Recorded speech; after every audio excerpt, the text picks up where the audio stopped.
Chapter 372. After the middle-aged man left, the room fell into a deathly silence. The only sound that could be heard was Gentian's faint breathing. Gentian stared blankly at the roof of the wooden hut. His saint weapon had been destroyed, and over 10 years of hard work had gone to waste. Moreover, it just so happened to be the time when he needed strength the most. Gentian found it very difficult to accept this. He wanted to return home. He wanted the Huayun sect to pay the price. He wanted revenge.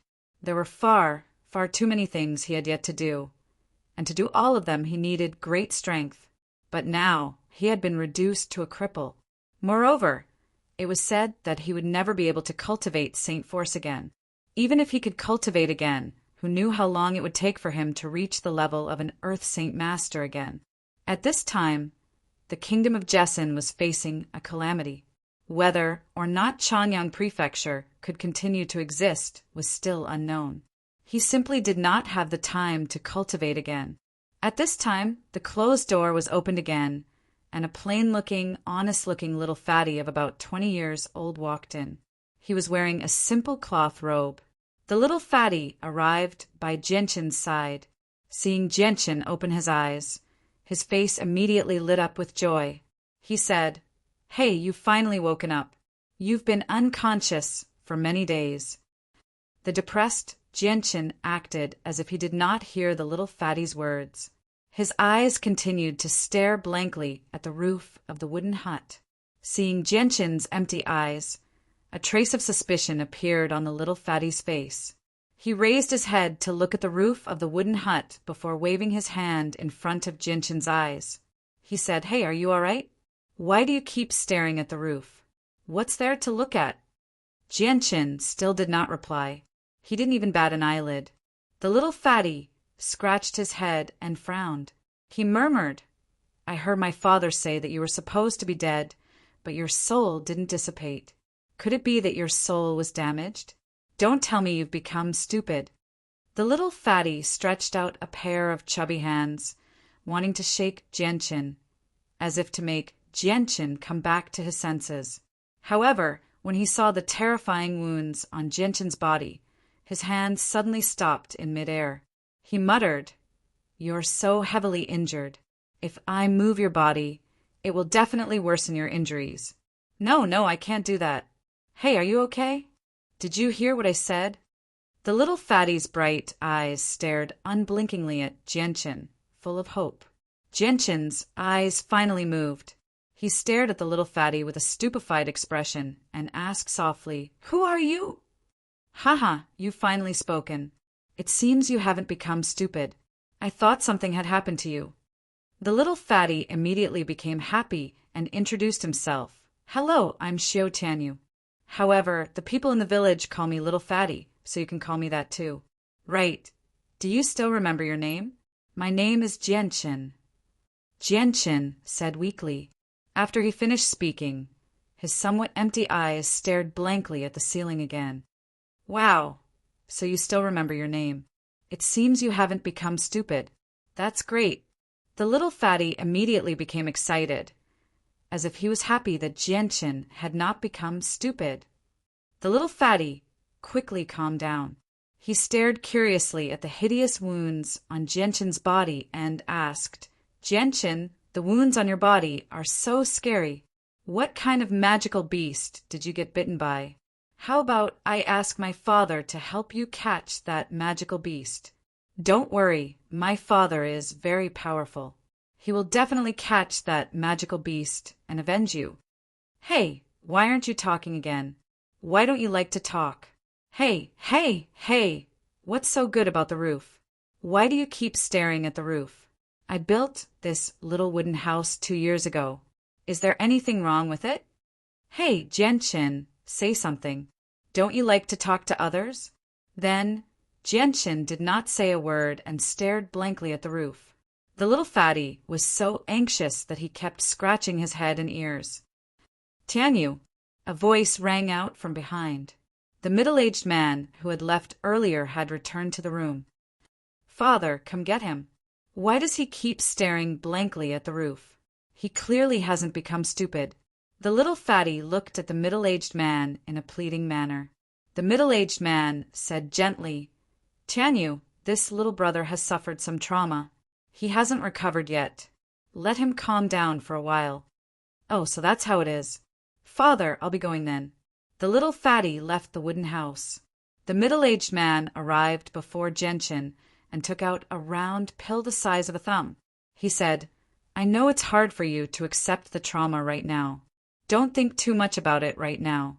Focus on recovering. Surviving is the most important thing." With that, the middle-aged man flicked the white pill into Genshin's mouth. This is a Class 8 Radiant Spirit pill.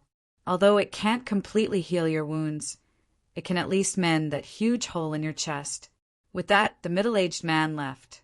Genshin's entire body was enveloped by a layer of milky white light. The tiny pill was filled with extremely dense radiant saint force. The radiant saint force was so powerful that even when Genshin controlled it as hard as he could, it was not even 1/100th of the radiant saint force. This was a difference in quality. Genshin's entire body was enveloped by radiant saint force. His wounds healed at an unbelievable rate while new flesh rapidly grew out of the huge hole in his chest. Before long, the hole was completely covered up. At the same time, Genshin's terrifying wounds healed at a visible rate. The dried blood that had already formed scabs peeled off from Genshin's body like a layer of old skin, revealing the white, tender skin underneath. It did not even leave behind a single scar. In just 10 minutes, Genshin had completely changed. The wounds on the surface of his body had completely healed without leaving behind a single scar. His entire body seemed extremely perfect. At this moment, the Radiant Saint Force finally ran out and gradually dispersed. Although Genshin's wounds had completely healed on the surface, his internal wounds were still the same. The Radiant Saint Force within the Class 8 Radiant Spirit Pill was extremely powerful, but it was not enough after all. It was unable to completely heal Genshin's internal wounds. Even so, Genshin was still moved. Some light returned to his empty eyes as he sensed the changes in his body. He sighed sorrowfully and murmured, "What do I do now? How do I recover my strength? I need to be powerful. What do I do now?" At this moment, Genshin's head shuddered. Only then did he suddenly discover that there seemed to be something extra in his head. His soul seemed to have become even more powerful than before. Genshin was immediately stunned when he sensed the changes in his head. He returned to his senses and immediately closed his eyes. With a thought, he suddenly arrived in a strange space. The surroundings of the space were chaotic. Nothing could be seen clearly. At the center of the space, 2 streaks of light, one violet and one azure, hovered in the air. They wrapped around a small rock that glowed with multicolored light as they slowly revolved. These are the sword spirits. Why have they come here? And where am I?" Genshin stared at the sword spirits in front of him with his mouth agape. He was filled with doubt. Suddenly, the sword spirits trembled slightly and sent out a message. The sword spirits had their own intelligence and thoughts. It was just that they were too weak to speak. They used a mysterious method to convey their thoughts to Genshin so that Genshin could understand. Space of consciousness. This is my space of consciousness. Genshin understood what the sword spirits were trying to convey. Soon after, the sword spirits continuously sent out waves of consciousness to convey their thoughts to Genshin in a mysterious way. A moment later, Genshin finally understood his current situation. I was already dead. It was the sword spirits who saved me and protected my soul. Now my soul has already fused with the sword spirits. Genshin finally understood his current situation. He didn't know whether to be happy or worried.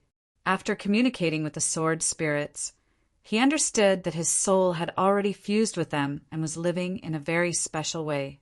He didn't even know if he was the original him or if he was the sword spirits. Genshin was stunned for a moment before calming down. This result left him extremely shocked and in disbelief. His soul had actually fused with the Azulite sword spirits, and the Azulite sword spirits also maintained their own intelligence.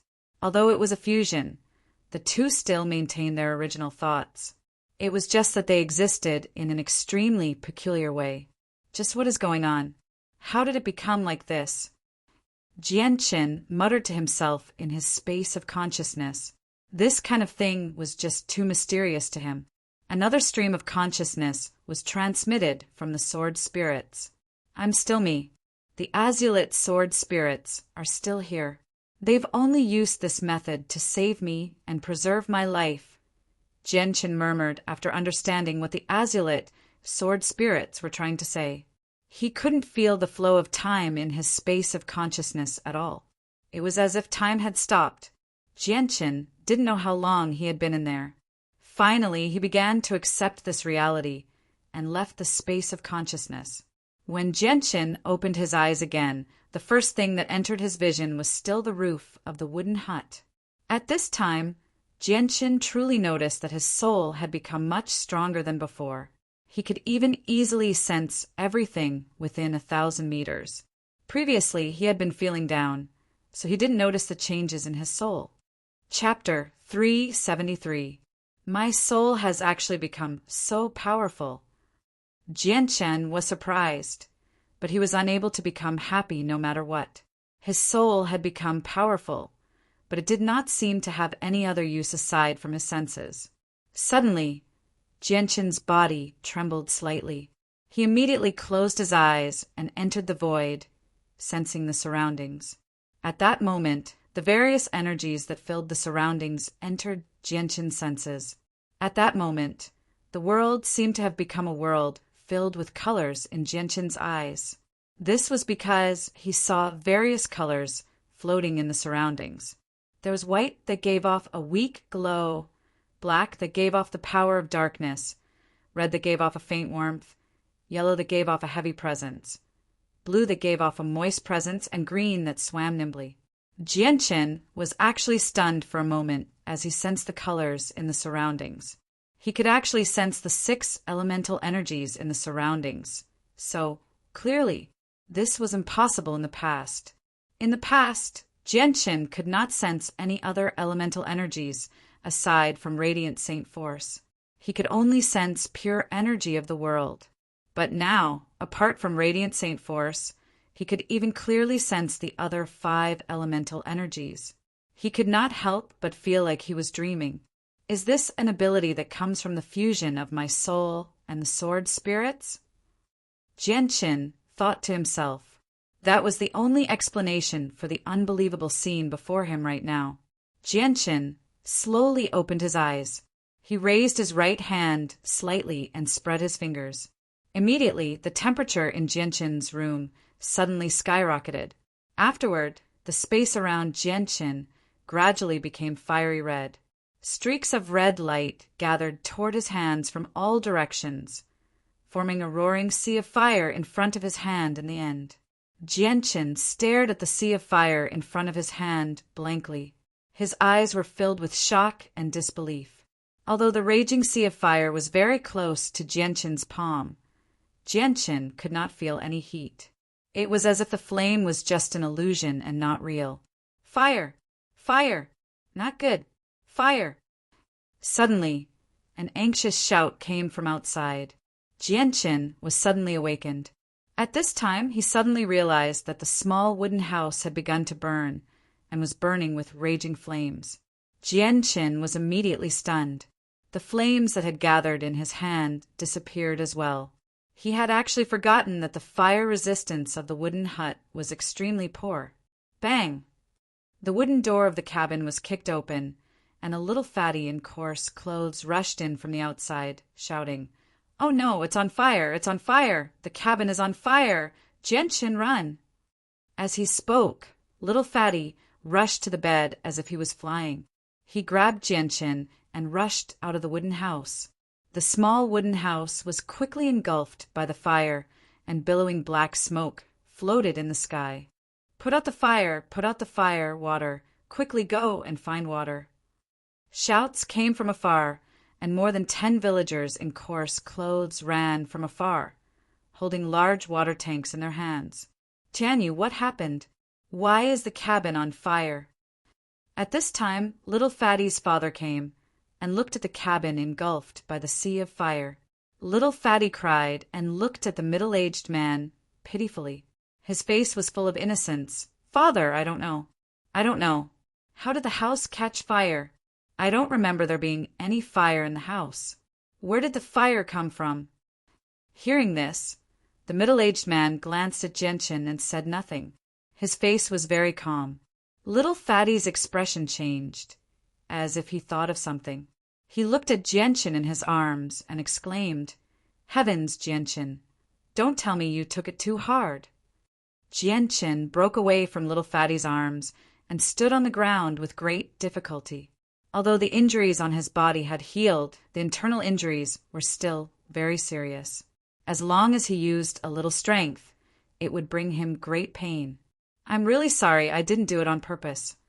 Genshin's face revealed a trace of a faint smile. His mood had improved a lot. Ayaya, Genshin, don't take it too hard. You are still so young, you can't die like this. You must live well. Little Fatty looked at Genshin nervously, afraid that Genshin would take it too hard and do something stupid. Genshin could not help but smile when he saw how nervous little Fatty was. He said, Don't worry, I won't do something stupid like that. The middle-aged man chuckled when he saw how Genshin did not seem to be faking it. He said, Looks like you've thought it through. Quick, put out the fire. Pour the water harder. Everyone, hurry up. At this moment, over a dozen villagers in simple clothes had already arrived before the burning hut with large tanks of water. They began to pour water to put out the fire. The middle-aged man walked up and stopped the villagers who were putting out the fire. He said, There's no need for that. Let's rest for a while. If it's burnt down, it's burnt down. We can build a new one. All right, Uncle Shodi, since you've said that, we won't be busy anymore. The villagers stopped what they were doing. They all looked at the middle-aged man with respect. Sigh, my poor hut. Looks like I'll have to build it myself again. Only little Fatty's face was dejected. He seemed to be in pain. Seeing the expression on the little Fatty's face, Genshin revealed a rare trace of awkwardness. He never thought that he would be so careless as to burn down someone's house. This made him feel a little apologetic. I'm really sorry. Once I've recovered, I'll build a new hut for you, Genshin said apologetically. The little Fatty's eyes lit up as he said, All right, you have to remember this. Once you've recovered, you have to help me build a new house. When the time comes, we'll work together and build a bigger house. As he said that, little Fatty suddenly looked behind Genshin. He said in surprise, Grandpa, Genshin, look. My grandpa has returned. Genshin instinctively turned around when he heard that. He saw an old man in plain clothes with a hoe on his shoulder walk over step by step. The old man seemed extremely ordinary, no different from any other old man. His long, white hair was tied up by a straw rope and fell casually to his back. He was dressed very simply as well. His clothes were even covered in patches. His bare feet were covered in mud. It was obvious that he was a farmer who had just returned home after working in the fields. Grandpa, the person that Dad saved has woken up. Let me introduce him to you. He's called Genshin, the little Fatty hurriedly called out. He seemed like a child who had not yet grown up. The old man glanced at Genshin before looking at little Fatty kindly. He said, Little Fatty, why is your hut burning? Little Fatty glared at Genshin beside him and said, It was Genshin who wanted to commit suicide, but it's fine now. He's already gotten over it. Genshin almost fell to the ground when he heard that. The Fatty did not try to hide his words at all, and he spoke completely based on his own judgment. It was as if he really was a child who had not grown up, which did not match his age at all. The old man chuckled when he heard little Fatty's words. He walked over to Genshin and casually studied Genshin. He smiled faintly, Kid, you're bound for good fortune after surviving a great disaster. Take this pill. It should be able to heal your organs." With that, a pill appeared in the old man's hand, and he passed it to Gentian. Surprise flashed through little Fatty's father's eyes when he saw the old man take out another pill. He then smiled. "Hee Gentian, this is a Class 8 Radiant Spirit pill. It's extremely precious. It's rare that my father is willing to give you two." "Thank you, sir. This is far too precious, so I dare not accept it." Gentian said politely. He knew just how precious the Radiant Spirit pill was. It was definitely not something a regular Radiant Saint Master could concoct. Just the Radiant Saint Force within it was much denser than the Radiant Saint Force that Gentian could control. The old man chuckled. "I don't have much use for this. It just happens to be very helpful to you in your current condition. Take it and heal your wounds as soon as possible." Gentian hesitated slightly before accepting the old man's pill. He carefully stored it away. He understood just how precious the pill was, but he was reluctant to consume it. "Little Fatty, go arrange a room for this young man to rest in." After saying this, the old man carried a hoe and walked towards a wooden house not far away on bare feet. Gentian stared at the old man's back with some mixed feelings. He had no idea what he was thinking. "Gentian, let's go. I'll take you to a room." Little Fatty supported Gentian and left. Very soon, Gentian lay down on the bed to rest again. He used the excuse of needing to rest as an excuse to beat up little Fatty before lying down on the bed. Who knew what he was thinking? After quite a while, Gentian finally dismissed his thoughts. He began to control the Radiant Saint Master to heal himself. He was unwilling to eat the Class 8 Radiant Spirit pill the old man had given him. Chapter 374. Following that, Gentian began to heal himself. Although his control over the Holy Force had increased by a lot, Gentian's internal injuries were much more serious than the external ones. Thus, it took Gentian an entire day to fully heal himself. The next morning, Gentian walked out of the wooden house early in the morning and breathed in the fresh air outside. Little Fatty's house was right next to Gentian's. At this moment, he had also just walked out of the wooden house. Looking at Gentian beside him, he chuckled and said, "Hey, Gentian, are your injuries all healed?" "Thank you for the elixir your grandfather gave me. My injuries are all healed." Gentian smiled and said, "Haha, that's great. You can finally move around freely. Let's go, Gentian. I'll bring you around the village and get to know everyone." Little Fatty said as he pulled Gentian's arm and walked towards the village. Before they even took a few steps, the wooden door not far away opened again. Little Fatty's grandfather walked out barefooted with a hoe on his shoulder. "Grandfather, you're going to the fields again," Little Fatty said with a face full of smiles as he greeted him warmly. Little Fatty's grandfather chuckled and said, "That's right. There's still a lot of vegetables that I haven't planted. I'll have to hurry up these few days. Grandfather, I'll bring Gentian around the village first. I'll help you plow the fields later." Little Fatty said, "Ah, all right, you can bring this little brother around first. At the same time, you can also get to know everyone. Our village has not had an outsider for many years. You have to treat him well." Little Fatty's grandfather said with a smile, with a face full of kindness. Gentian looked deeply at Little Fatty's grandfather, then silently followed Little Fatty. Little Fatty's grandfather smiled as he watched Gentian leave. He muttered, "This lad is not simple." Little Fatty's father also carried a hoe and came in front of the old man. He said with some surprise, "Dad, could it be that even you can't see through this person called Gentian? This kid is not ordinary. He is definitely not a fish in a pond." Little Fatty's grandfather sighed and left with the hoe on his shoulder. Hearing Little Fatty's grandfather give such a high evaluation of Gentian, the middle-aged man was shocked. He looked deeply at Gentian's back and didn't say anything. He picked up the hoe and followed the old man into the field. Along the way, Little Fatty kept telling Jianchen about the village. It was said that this was a small village called Longevity Valley. It was surrounded by mountains on all sides. The mountains were steep and difficult to climb, and there was only a narrow path that led to the outside. There were over 100 families living in this small village, with a total population of close to 600. They lived a life isolated from the rest of the world, completely relying on farming and rearing poultry to survive. In the entire village, other than Little Fatty's father who often went out to buy some things, no one else left this small valley. This was because the valley was located in the depths of the mountains.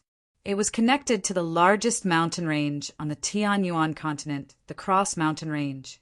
There were many powerful magical beasts living outside the valley.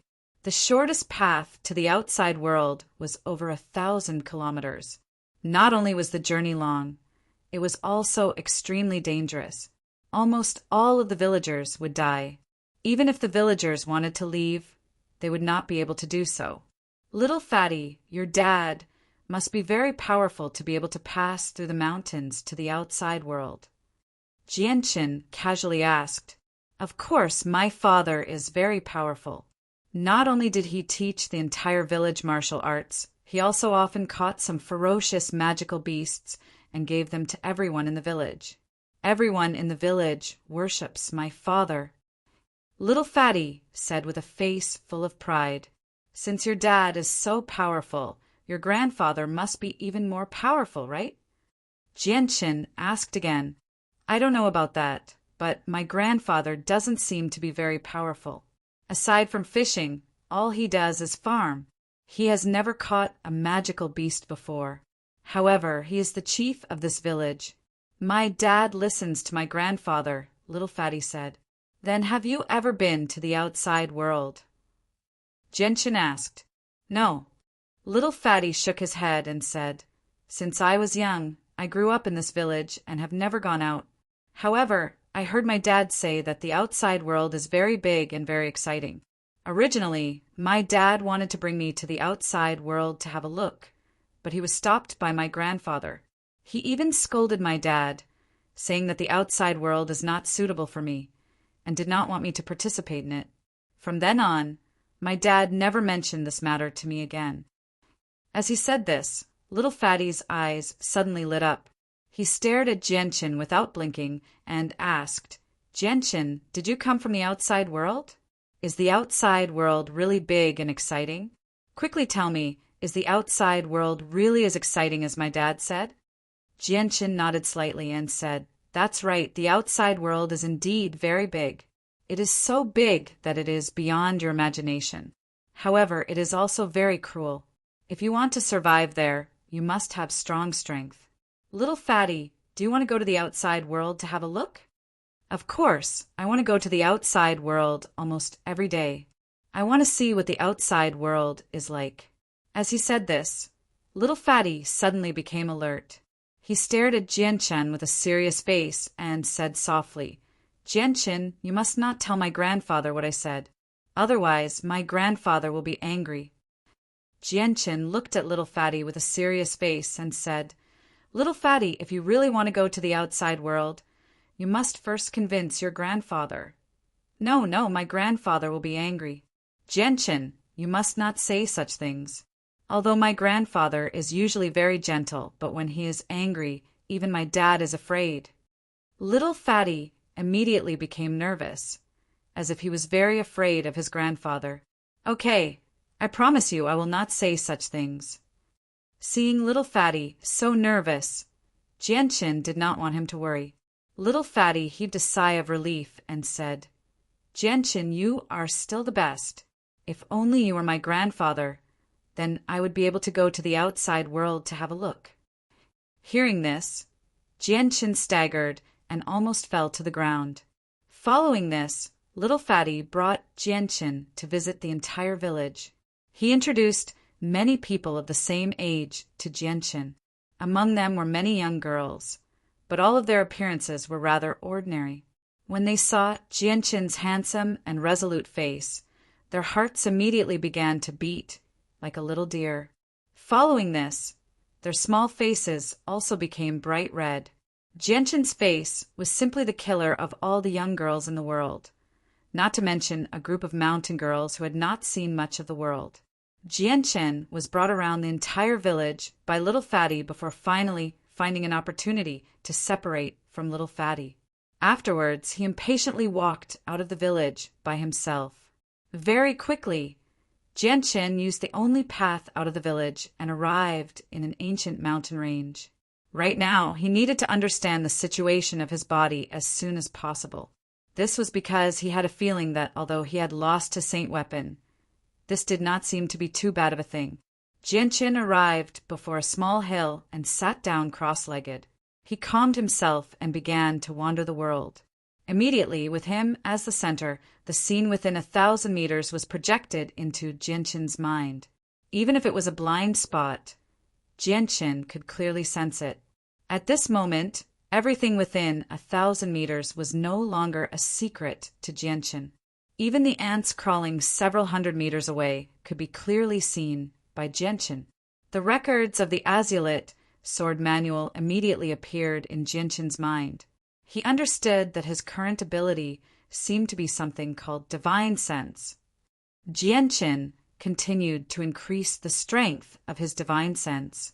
The range of his divine sense constantly expanded, gradually expanding from 1,000 meters to 2,000 meters, 3,000 meters, 4,000 meters, 5,000 meters, 8,000 meters, 10,000 meters. Jianshin's divine sense expanded to 10,000 meters before finally reaching his limit. At this moment, with Jianshin as the center, everything within a 10,000-meter radius could not escape Jianshin's senses. He could clearly see every blade of grass and tree within the area with his divine sense. Suddenly, Jianshin spread open his arms. Suddenly, the earth essence in the surroundings rapidly fluctuated. Soon after, a thick wall of earth formed around Jianshin, enveloping Jianshin's entire body. Moreover, the wall of earth continued to solidify, and in the end it actually turned into solid rock. Soon after, the surrounding temperature rapidly rose. A sea of fire formed in the air, emitting a monstrous wave of heat. The plants below quickly withered, and the surrounding trees even began to burn. Suddenly, a fierce wind blew in the sky, blowing the sand and stones on the ground into the air. Dust filled the sky, and countless weeds were blown to the ground, making it difficult for them to straighten up. Those burning trees were blown by the wind, and the fire became even more ferocious, rapidly expanding its range. At this moment, the yuan qi in the surroundings violently fluctuated. A blue light constantly condensed in the air above the forest, and in the end, it formed a pool of water that floated in the air. Then the clear water fiercely poured down, instantly extinguishing the fire below. Suddenly, the sunlight disappeared, and the originally bright sky instantly darkened. Everything within 1,000 meters was enveloped by a thick layer of darkness, and one couldn't even see their fingers in front of them. Then the darkness began to shrink from 1,000 meters to 500 meters, and then to 20 meters. In the end, it actually formed a sharp black sword that floated in the air in front of Jianshin. Jianshin pointed his finger, and the sharp sword immediately tore through the air, piercing through over 100 trees before finally disappearing from the world. All the trees that were pierced by the black sword rapidly began to rot. The power of darkness actually possessed a powerful corrosive effect. Jianshin slowly stood up. His heart was not calm at all. After his soul had fused with the azure sword spirits, he had obtained a new ability. He could actually freely control the 6 elements of the world for his own use. At this moment, Jianshin's heart skipped a beat. He slowly raised his right hand, and a faint azure sword qi shot out from his finger. Chapter 375. Looking at the sword qi in his hand, Jianshin couldn't hide the joy on his face. Although the sword qi was the power of the azure and violet sword spirits, it was also Jianshin's strongest attack. Although he had lost the light wind sword and the saint force he had cultivated for over 10 years, he still retained his battle prowess. He was not a cripple without any cultivation. Azure and violet sword chi pulsed from Jian Chen's fingers. The two strands of sword chi each occupied one side, completely incompatible with each other. They seemed to mind their own business. Looking at the sword chi in his hand, Jianqin couldn't help but think back to the day when he had fought against 8 Heaven Saint Masters. In the end, he had been forced into a dead end and forced to fuse with the azure and violet sword spirits. Thinking back to that day, Jianqin's heart skipped a beat. The power of the sword chi after fusing was just too strong. It was enough to make even Jianqin feel fear. Even a Heaven Saint Master's saint weapon could be cut through like tofu. He really couldn't imagine just how terrifying the power of the sword chi would be once the azure and violet sword spirits recovered to their peak state. When Jianqin thought back to the backlash of fusing the sword chi, he couldn't help but bitterly smile and shake his head. Although the power of the sword chi after fusing with the azure and violet sword chi was enough to shock the heavens, the consequences were also quite frightening. Unless he was forced into a dead end, Jianqin would never dare to fuse with the sword chi again. Suddenly, Jianqin's heart skipped a beat. He slowly opened his hand, and a mysterious power seemed to fill the surroundings. Countless leaves and branches on the ground all rose into the air. In the end, they actually began to slowly revolve around Jianqin as if they were being drawn by a mysterious power. Jianqin closed his eyes, his soul fused with space, becoming one with the world. At that moment, he suddenly discovered that his soul seemed to have established a mental connection with everything in the world. He seemed to be able to control everything in the world like how his soul wielded a sword. Suddenly, the countless leaves and branches that revolved around Jianqin began to emit a faint purple and green light. Soon after, one of the leaves tore through the air and shot towards a nearby tree with lightning speed. Silently, the tree was pierced through. However, the leaf that contained the sword chi did not stop because of this. It did not slow down at all and continued to shoot into the distance. Along the way, all the plants in its path were pierced through. Only after reaching a distance of 10 kilometers did the sword chi on the leaf begin to slowly dissipate. At the same time, the entire leaf turned into dust and drifted into the air. Suddenly, a series of ear-piercing sounds rang out. The twigs and leaves that constantly revolved around Jianqin all turned into streaks of light, shooting off into the distance with lightning-like speed. Everything in their path was pierced through. Only when they were 10 kilometers away did the azulate sword chi disappear. Afterward, all the twigs and leaves were reduced to dust. Jianqin slowly opened his eyes. His gaze was somewhat sluggish. Soon after, with a thought, a nearby tree was uprooted from the ground and floated 10 meters in the air. Jianqin slowly extended his hand and tightly grasped the tree. Immediately, the entire tree disintegrated, turning into countless wood shavings that floated in the air and didn't fall to the ground. In the next moment, the purple and green light suddenly flourished. A faint purple and green sword chi suddenly shot out from the wood shavings of the big tree. Following that, the wood shavings formed a 50-meter-long sword in the air and directly swept forward. Wherever the sword passed, whether it was the towering ancient trees that required several people to wrap their arms around or the flowers and grass, everything was silently cut in two. The cut was as smooth as a mirror. After a breath of time, a strange sound suddenly rang out in the quiet forest. Dozens of towering ancient trees were all cut in half and fell down one after another. Jianqin's eyes flashed. At this moment, his left eye suddenly emitted a faint purple light, while his right eye emitted a faint green light. It looked incomparably frightening. Jianqin's eyes flashed with purple and green light. He raised both his hands and pushed towards the void. Immediately, an invisible force seemed to wander in the void. The dozens of fallen trees were forcibly fixed in the air, as if the surrounding space had been frozen. This scene was incomparably strange. Kacha, kacha, kacha! The dozens of broken trees suddenly and slowly disintegrated into palm-sized wood shavings that floated in the air.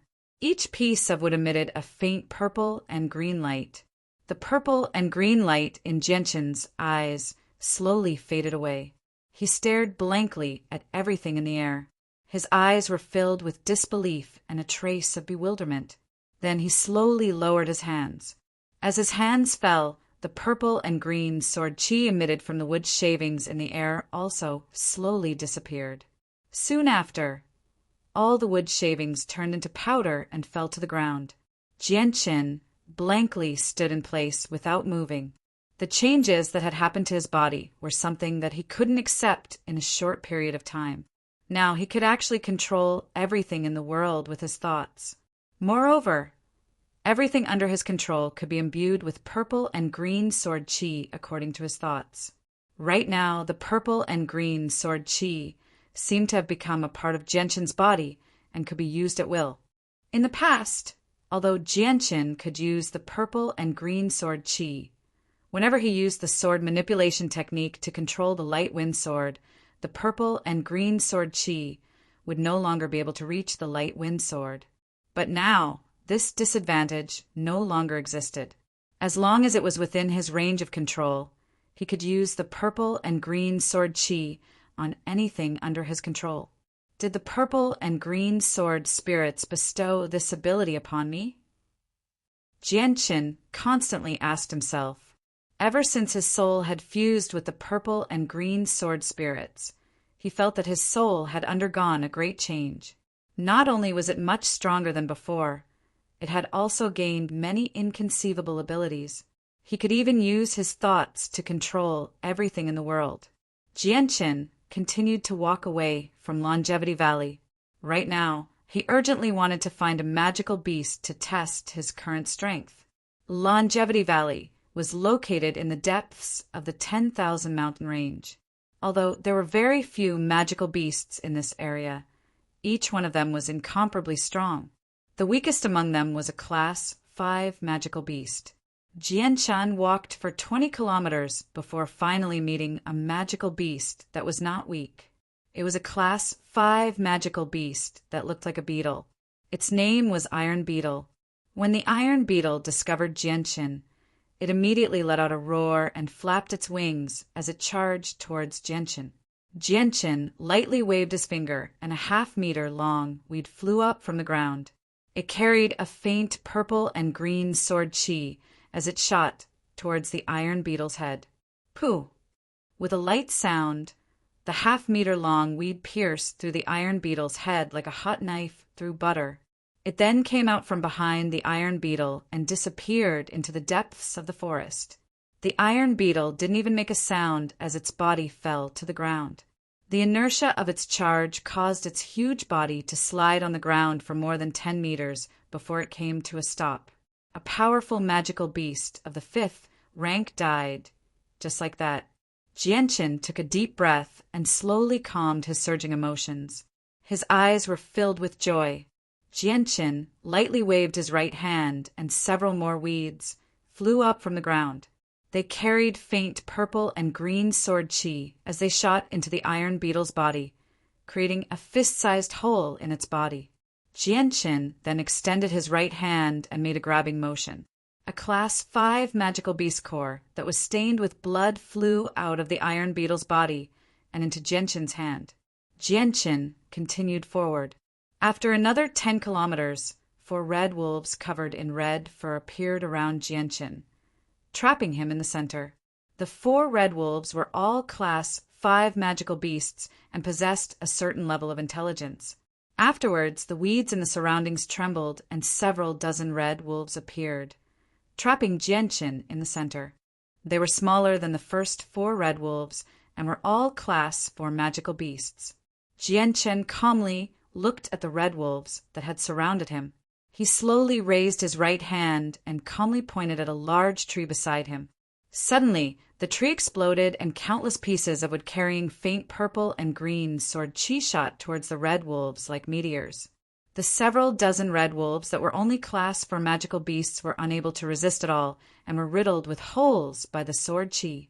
The 4 class 5 magical beasts only managed to resist for a moment before they met the same fate as the other red wolves.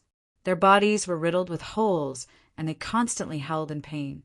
In just a breath's time, several dozen class 4 magical beasts and 4 class 5 magical beasts had all died at the hands of Genshin.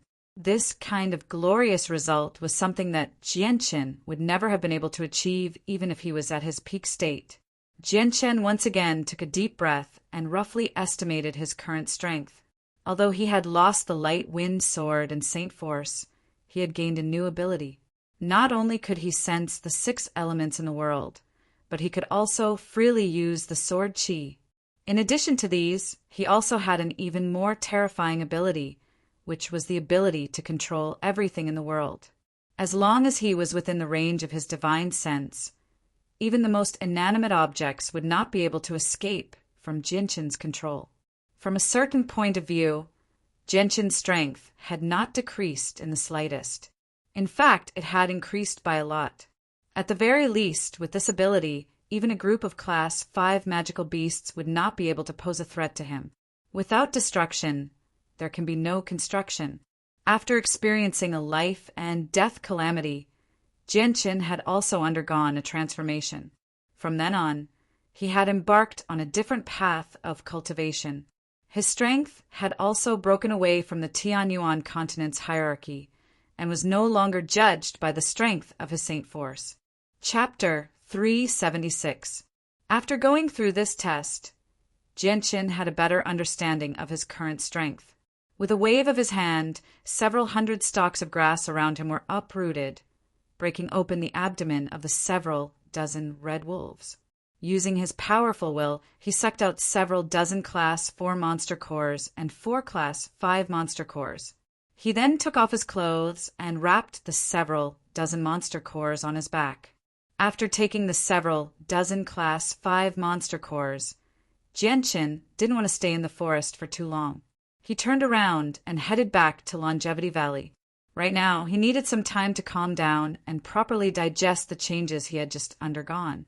His changes were too sudden for Genshin, and his new abilities made him feel like he was in a dream. He needed time to accept and adapt to everything.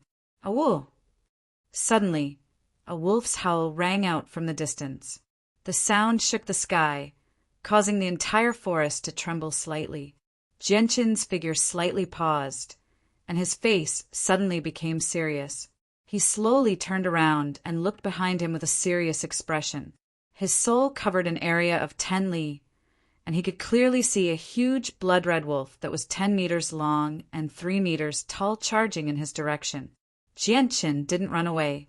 In fact, he didn't have the ability to escape at all. Although he still maintained an extremely powerful battle prowess because he had already lost a Saint Force, his speed was only slightly faster than ordinary people. He couldn't use the Illusory Flash and the Heaven's Stealing Fortune because these 2 battle skills required the support of Saint Force. The blood-red wolf arrived before Genshin very quickly, stopping 50 meters away from Genshin. Its fist-sized eyes stared fixedly at Genshin with an ominous glint in them. Genshin's face was solemn. With a thought, the surrounding earth element rapidly condensed, forming a 5-meter-tall wall of earth in the blink of an eye. The wall rapidly solidified, and in the end, it completely turned into a huge rock in front of Genshin. At the same time, he extended a finger, and a large tree beside him immediately exploded, turning into a large amount of sawdust that floated in front of Genshin. Azure and violet sword chi flickered on it. Genshin's body was blocked by the rock, so the blood-red wolf couldn't see him at all. On the other hand, Genshin could use his soul to observe the wolf's every move. The blood-red wolf already possessed quite a bit of intelligence. The strange scene in front of it made it understand that the human in front of it wasn't so easy to deal with. It let out a low roar, and a powerful energy gathered in its mouth. Opening its mouth, it spat out a basketball-sized ball of energy that whistled through the air towards Genshin, who was hiding behind the rock. At the same time, the sawdust controlled by Genshin's mind formed a long dragon with a faint azure and violet sword chi. Flying towards the ball of energy shot out by the wolf. With a huge boom, the ball of energy shot out from the wolf's mouth suddenly exploded. The powerful shockwave of energy nullified Genshin's attack, and the countless pieces of sawdust were scattered by the sword chi. The sawdust also turned into fine powder that drifted in the air. The man and the beast had only clashed once, but the resulting destructive power had turned the surrounding area into a mess. Cracks as thick as an arm appeared on the ground. Genshin's eyes gradually turned azure and violet. His left eye flashed with a violet light, while his right eye flashed with an azure light. Suddenly, the countless weeds around the blood-red wolf were uprooted, turning into sharp swords that shot towards the wolf's body with faint azure and violet sword chi. Caught off guard, the blood-red wolf's huge body was immediately pierced with holes. However, whether it was its strength or the toughness of its body, it was much stronger than a magical beast of the 5th rank. The same azure and violet sword chi was unable to penetrate its body like the iron beetle. It was only able to penetrate 3 inches before being unable to advance any further. Even so, the blood-red wolf was still heavily injured. The intense pain that came from its body caused it to let out a miserable cry. Immediately after, a powerful wave of energy was released from its body, forcing out the countless sword-like weeds that had pierced into its body. Awoo! The injured blood-red wolf didn't have any intention of retreating. Instead, it became even crazier, turning into a red blur that charged towards Genshin. The countless weeds in the surroundings were uprooted, turning into sharp swords that shot towards the blood-red wolf with azure and violet sword chi in an attempt to stop it. The blood-red wolf's huge body was enveloped by a layer of dense energy. When the weeds with azure and violet sword chi struck this layer of energy, they immediately slowed down. At the same time, the azure and violet sword chi also rapidly weakened. By the time the weeds penetrated the energy barrier around the blood-red wolf, the azure and violet sword chi had already become extremely dim. The azure and violet light in Genshin's eyes became brighter and brighter. The 4 large trees around him suddenly exploded, turning into sawdust that filled the air in front of Genshin. With a thought from Genshin, the countless sawdust in front of him suddenly shot out rays of azure and violet sword chi, forming a long dragon that shot towards the blood-red wolf with lightning speed. When the long dragon formed by the azure and violet sword chi collided with the powerful energy barrier around the blood-red wolf, the blood-red wolf's speed was greatly hindered and slowed down. The powerful energy barrier around the blood-red wolf was gradually broken through. In the end, all the sawdust with azure and violet sword chi shot towards the blood-red wolf's head, instantly causing it to bleed. Awoo! The blood-red wolf was extremely powerful. It opened its mouth and let out a wolf howl. A powerful wave of energy shot out from its mouth, colliding with the long dragon of sawdust. The powerful wave of energy dispersed all of the azure and violet sword chi, while the sawdust also turned into powder that filled the air. A cold smile appeared on Genshin's face as he murmured, "You really are strong. Let's see if you can take on my final attack." Genshin formed a sword with his finger, and a meter-long strand of sword chi shot out from his finger. The strand of sword chi was extremely pure, and its color was much denser.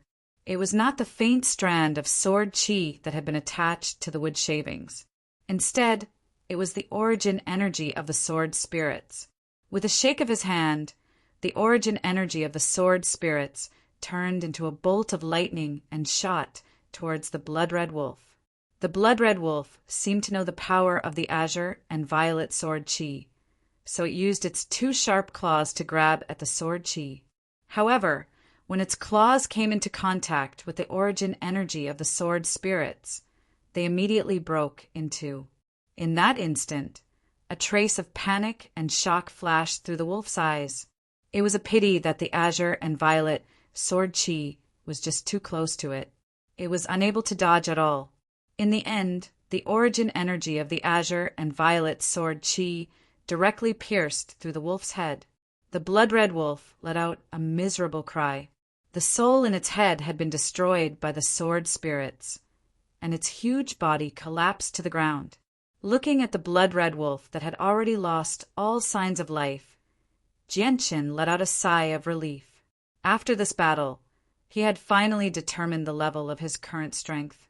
Although he could easily kill a Class 5 magical beast with the azure and violet sword chi, once he encountered a Class 6 magical beast, he could at most heavily injure it. It would be very difficult to kill it. If he wanted to kill a Class 6 magical beast, he would need to use the origin energy of the sword spirits. It could be said that Jianchen now possessed the ability to fight against a Heaven Saint Master. Jianchen took out the Class 6 monster core from the blood-red wolf's body and used his powerful will to control the world force to carry the blood-red wolf's huge body back to Longevity Valley. Leaving the corpse of a Class 6 magical beast in the wilderness was just too much of a waste. It would be better to give it to the villagers of Longevity Valley. Eating the flesh of a high Class 6 magical beast would be very beneficial to them. At this moment, Jianchen's heart skipped a beat. He raised his head to look at the sky and saw a middle-aged man in white robes with muddy feet fly over from afar. In the end, he landed near Jianchen. He was the fatty's father, as well as the middle-aged man who had brought Jianchen back to Longevity Valley. The fatty's father looked at the blood-red wolf floating behind Jianchen in shock and asked, "Jianchen, did you kill the Blood Wolf King?" Jianchen revealed a faint smile, as if he was happy with his achievement. He said, "I killed it." The fatty's father clapped his hands and said, "Not bad, not bad." The Blood Wolf King was a Class 6 magical beast with the strength of the 3rd class upgrade. I never thought that it would die at your hands. Right, just how did you kill it? After losing your saint weapon, you shouldn't have any strength left. Towards the end, the fatty's father's face was filled with doubt. I used the power of my will. Jianchen did not hide it because there was no need to. His right hand lightly swiped at the ground, and a strand of grass immediately broke out of the ground. In an instant, it transformed into a sharp sword and shot towards the Blood Wolf King behind him. Because the Blood Wolf King had already died, its body was directly pierced through by the sword. The fatty's father was clearly stunned and then muttered in a daze, "What a miraculous ability! Your will is actually so powerful. Inconceivable! Inconceivable!" Jianchen faintly smiled, not wanting to continue on this topic. Thus he changed the topic and said, "Uncle, are you going to the outside world?" The fatty's father shook his head and said, "It was my father who told me to come. He was afraid that you would be in danger, so he told me to come take a look. But it seems that my father's worries were unnecessary. Although you lost your saint weapon, your strength is still very powerful. Let's go, Jianchen. Let's go back. It's almost time for lunch." As he said that, the fatty's father flew in the direction of Longevity Valley, disappearing in the blink of an eye. Seeing the figure disappear in the air, a trace of envy appeared in Jianchen's eyes. Flying had always been a goal in his heart. Suddenly, the fatty's father returned. Seeing Jianchen walking step by step on the ground, he doubtfully asked, "Jianchen, could it be that you still can't fly?" Jianchen shook his head and said, "I still haven't grasped the trick. Flying is still a little difficult for me. Once I go back and practice more, there shouldn't be any problems." Chapter 377. Jianchen was unable to contain his excitement as he watched the scenery fly past him. He would be able to fly soon as well. Now that he could control the energy of the world with his mind, flying was no longer a problem for him. He just had not grasped the corresponding trick yet. After some time, he would be able to fly freely in the sky like the Sky Saint. Jianchen slowly closed his eyes and used his mind to sense the wind elemental energy around him. He attempted to find a trick from it so that he could grasp the ability to fly faster. Flying in the air seemed simple, but there were many details involved in it. It required constant practice to become proficient in it. Otherwise, if a beginner were to fly hundreds of meters in the air, they might not be able to control their own body after being blown by the wind. Flying was very fast.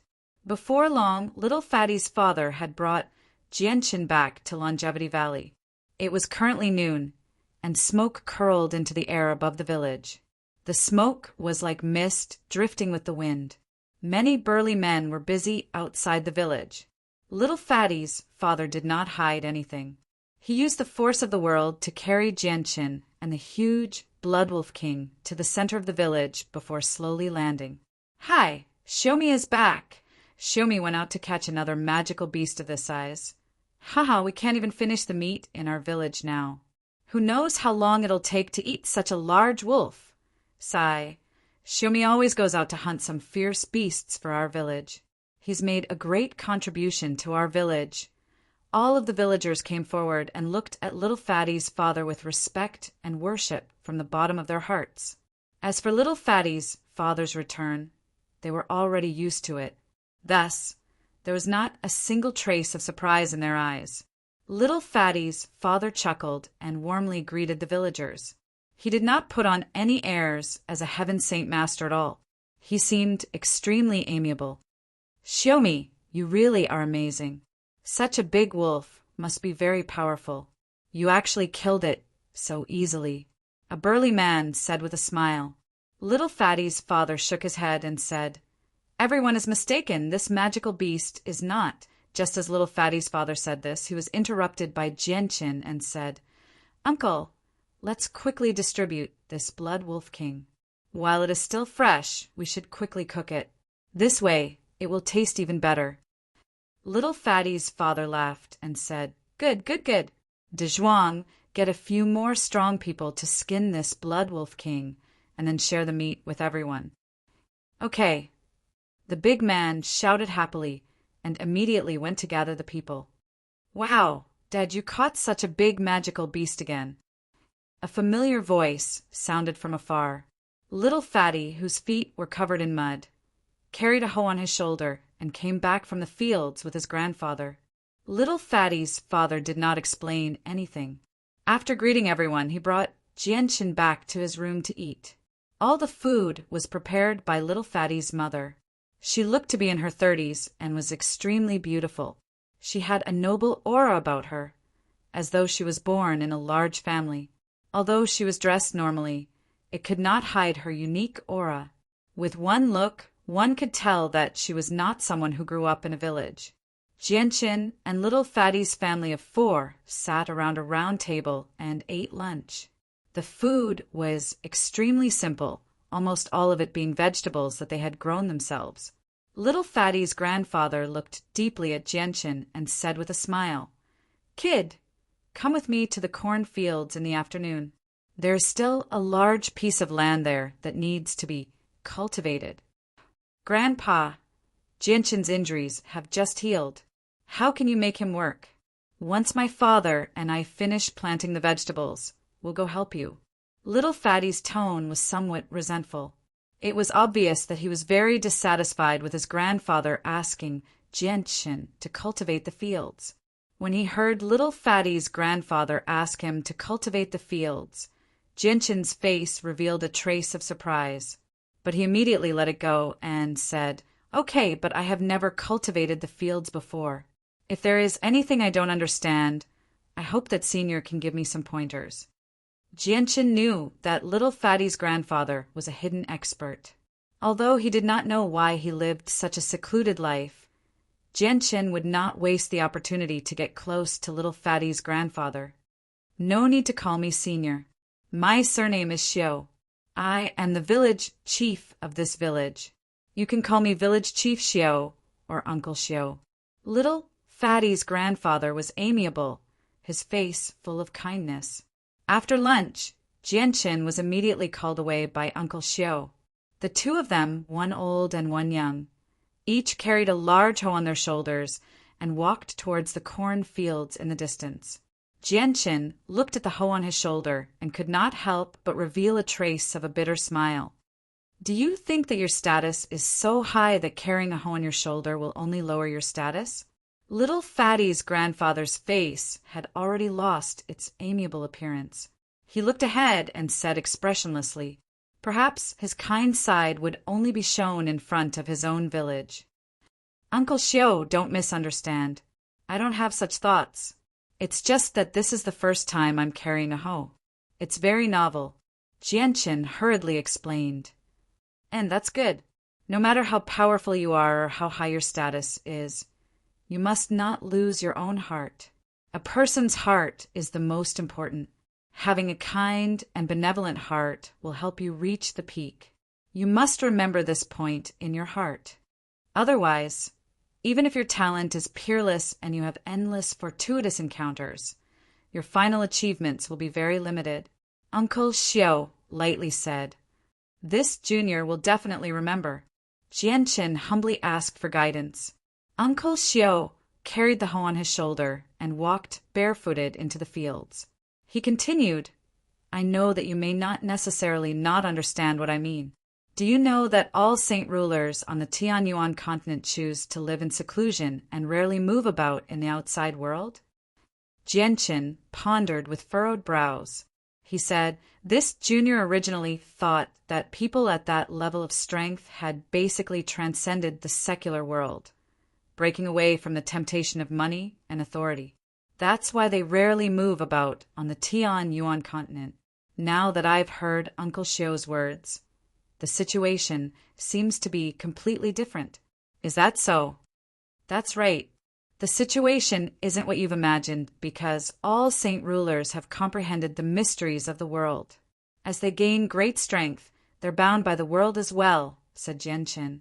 Bound by the world. Jianqin was curious. This was the first time he had heard about the secrets of saint rulers. Correct. It's the binding of the world. All saint rulers will be punished by the celestial decay. The celestial decay is extremely terrifying. Since ancient times, no one has been able to break free from it. It's a law of the world that specifically targets saint rulers who have committed great sins. Uncle Xiao's expression became solemn. He was obviously very afraid of the 5 decay of the celestial being. Uncle Xiao, what's the celestial decay? Is it that terrifying? Jianqin asked in doubt. He had never heard of this before, so he could not help but be curious now that he had heard about it. The 5 signs of celestial decay is a law of the world. It's a punishment that transcends time and can kill saint rulers and above. There are usually 5 ways a person who suffers from the 5 signs of celestial decay. Their hair will wither like dry grass. Their body will become as thin as wood. Their blood will evaporate, their organs will be incinerated, and their soul will be destroyed. On the Tianyuan continent, no matter how powerful they are, they will not be able to escape the punishment of the 5 signs of celestial decay. As a result, the 5 signs of celestial decay is a law that restricts saint rulers and above. It prevents them from using their strength to commit heinous crimes. Then what counts as committing great sins? Jianqin asked. At this moment, the 2 of them had already arrived in the field. Uncle Xiao stood in the field with his feet bare as he swung his hoe and plowed the ground. At the same time, he said, "No one knows the exact situation, but after so many years, the experts of the Tianyuan continent have already learned a few things from the people who have committed great sins. As long as saint rulers kill too many ordinary people or do something that goes against the peace of the world, they will be considered great sins. As for what other sins fall within the punishment of the celestial decay, we do not know. The 5 signs of celestial decay is only a law of the world that restricts experts above the saint ruler realm from committing boundless crimes. However, it's not the reason why saint rulers don't come out. The real reason why saint rulers don't come out is still their heart. Conscience." Jianqin became doubtful again. "Yes, conscience. The world of mortals is a huge vat of dye. No matter how pure and kind you are, you'll be dyed by the world of mortals. Those who lose their conscience and have weak wills will even be bewitched by money and power. If saint rulers want to constantly improve, they need to constantly comprehend the mysteries of the world. Comprehending the mysteries of the world is extremely important to their mental fortitude. When the mind is as calm as water, detached from the world and unaffected by the world, that's when the soul is closest to the world. At that time, comprehending the mysteries of the world will be much easier. Once the mind is in a mess and you're affected by the world of mortals, it's equivalent to falling into a game of chess and becoming a chess piece. How can you detach yourself from the world and become one with the world? You won't be able to comprehend the mysteries of the world.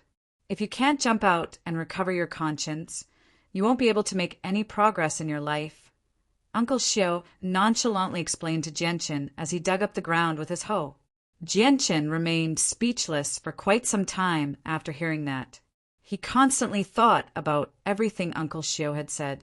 Uncle Xiao's words had enlightened Jianqin greatly. Listening to him was better than studying for 10 years. The cultivation of saint rulers was not like ordinary people who absorbed energy to strengthen themselves. Their path was to comprehend the mysteries of the world.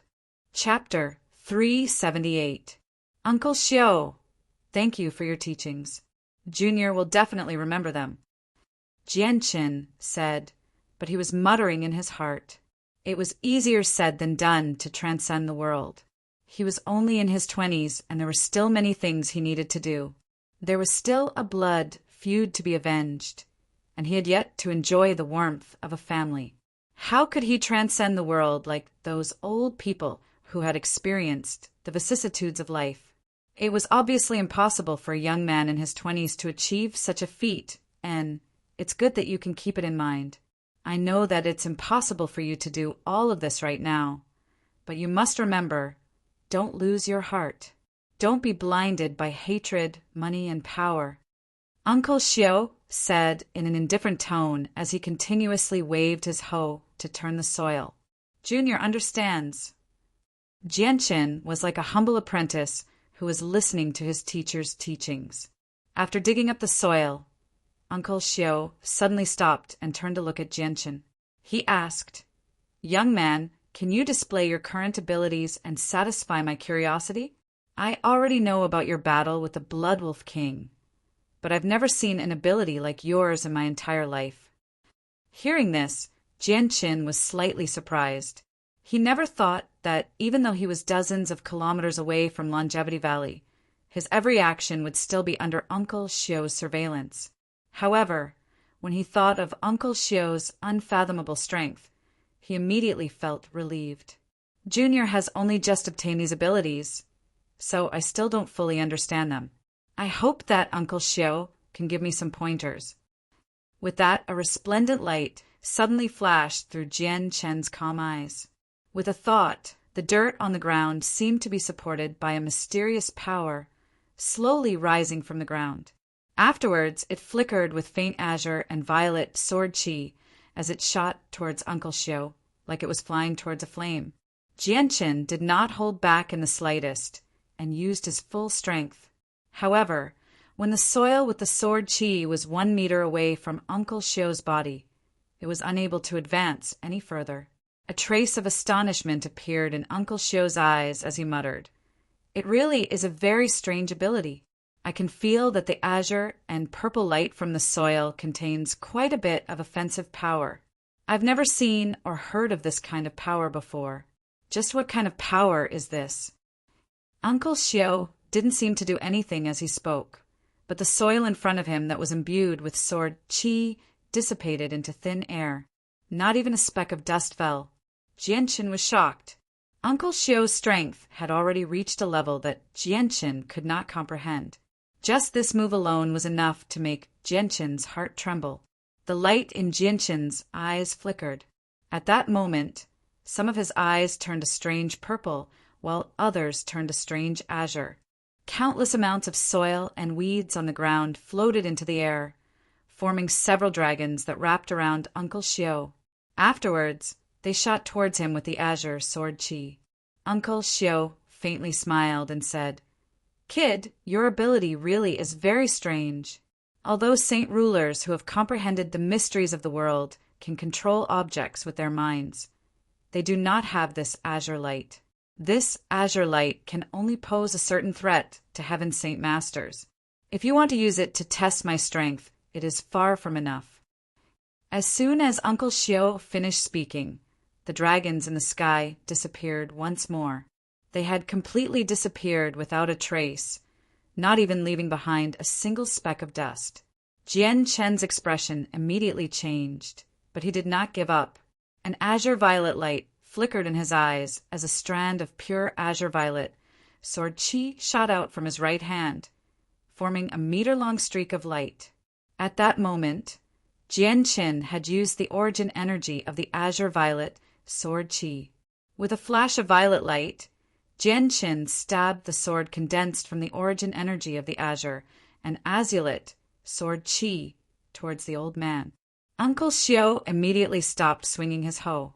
He stared at the origin energy of the azure sword qi in shock and murmured, "What powerful sword intent! This presence seems to be..." At that moment, Uncle Xiao seemed to have sunk into his memories. As soon as the origin energy of the azure and violet sword qi approached within a meter of the old man, it was immediately blocked by an invisible force. The force was so powerful that the origin energy of the azure and violet sword qi was unable to do anything to it. Jianqin paled in shock. He had never thought that Uncle Xiao would be so powerful. Even after using the origin energy of the sword spirits, he was still unable to approach Uncle Xiao. In other words, he was as weak as an infant in front of Uncle Xiao. Uncle Xiao could just stand there and let Jianqin attack, but Jianqin could not harm him at all. Jianqin used his mind to sense the situation around Uncle Xiao. Immediately, he felt as if Uncle Xiao had become a part of the world. The origin energy of the sword spirits was blocked by the power of the world. It was vast and boundless. Before this power, Jianqin felt as if he was a small boat in the ocean. He was so insignificant. Jianqin sucked in a deep breath and slowly withdrew the origin energy of the sword spirits. However, he was shocked inside. Uncle Xiao's strength had reached a level that Jianqin could only look up to. Uncle Xiao stared at Jianqin's right hand in a daze. His face became serious for once. He said, "Kid, can you tell me what kind of power the light that appeared in your hand was, and where did it come from?" "I call it the azure sword qi. It's a type of origin energy," Jianqin said without revealing too much. "Azure sword qi, origin energy. So that person was actually you," Uncle Xiao softly muttered to himself. "Uncle Xiao, what are you talking about?" Jianqin didn't understand and asked in confusion. "It's nothing. Young man, can you use this power as you please?" Uncle Xiao stared at Jianqin closely, as if he was paying close attention to him. Jianqin nodded. "I can use it as I please right now." "Uncle Xiao, is there a problem?" "There's no problem. I just feel that this power hasn't reached its peak yet," Uncle Xiao asked. "The origin energy is still extremely weak right now." "It really hasn't reached its peak yet," Jianqin said in a half-concealing manner. "I see." Uncle Xiao came to a realization and continued, "Kid, since your main attack comes from your mind, your future path of cultivation will be to constantly strengthen your mind. With the strength of your mind right now, controlling a few small things is naturally no problem. But if you want to rely on your mind to lift up a mountain, I'm afraid that you won't be able to do it. Aside from strengthening your mind, you also need to comprehend the mysteries of the world. Although your strange origin energy is very powerful, it's still a power that exists in the world. So, the mysteries of the world are the way to go, because it allows you to control the power of the world. Thank you for your guidance, Uncle Xiao. I'll remember your teachings." For the entire afternoon, Jianqin and Uncle Xiao used hoes to plow the cornfield. Jianqin also asked Uncle Xiao a lot of questions about the mysteries of the world. Uncle Xiao also tried his best to satisfy Jianqin's questions. He told him almost everything he knew, which benefited Jianchen a lot. He also had a clearer understanding of the mysteries of the world. The next day, Uncle Xiao didn't ask Jianchen to plow the field together with him. Jianchen also had his own things to do, so he didn't take the initiative to follow Uncle Xiao to the field. After bidding farewell to little Fatty, he went to a remote place alone. Jianchen closed his eyes and stood in a field of weeds. He used his mind to sense the world's origin energy, and his body was always surrounded by a layer of faint wind. Jianchen didn't move at all. He was like a wooden statue as the wind wreaked havoc around his body, causing his clothes to flutter wildly. 2 hours later, the wind around Jianchen became stronger and stronger. In the end, it actually lifted his body up slowly. He only stopped when he reached a height of 10 meters. Jianchen's eyes were still closed as he used his mind to control the wind element to slowly float around. His mind was already completely immersed in the pleasure of flying. Flying freely in the sky was an ability that Jianchen had always yearned for. Today he was finally able to do it. The joy in his heart could no longer be expressed with words. Bang! Suddenly, Jianchen crashed into a large tree in front of him. He immediately lost his balance and fell from a height of 10 meters. Jianchen's tightly shut eyes slowly opened as he climbed up from the ground with a bitter smile on his face. Fortunately, his body was different from normal people's. Otherwise, he would not have been able to avoid the pain of falling from a height of 10 meters after losing his Saint Force. Sigh, it seems flying in the air is not that fun. I need to practice more, Jianchen said with a long sigh. After that, Jianchen continued to practice flying in the air, slowly flying 10 meters above the ground. After 6 hours, Jianchen finally accumulated some experience, and then boldly climbed to a height of 100 meters before stopping. His entire body was wrapped in a layer of visible green light, which was the characteristic of the wind element. Old Wang, why are you stuttering? You can't even speak clearly. A villager working beside him jokingly scolded. Afterward, he subconsciously looked in the direction the villager was pointing at and immediately became stunned. He cried out, "Heavens, isn't that the young man Xiomi saved? How can he fly like Xiomi? Is he a heaven saint master?" 100 meters in the air was very eye-catching.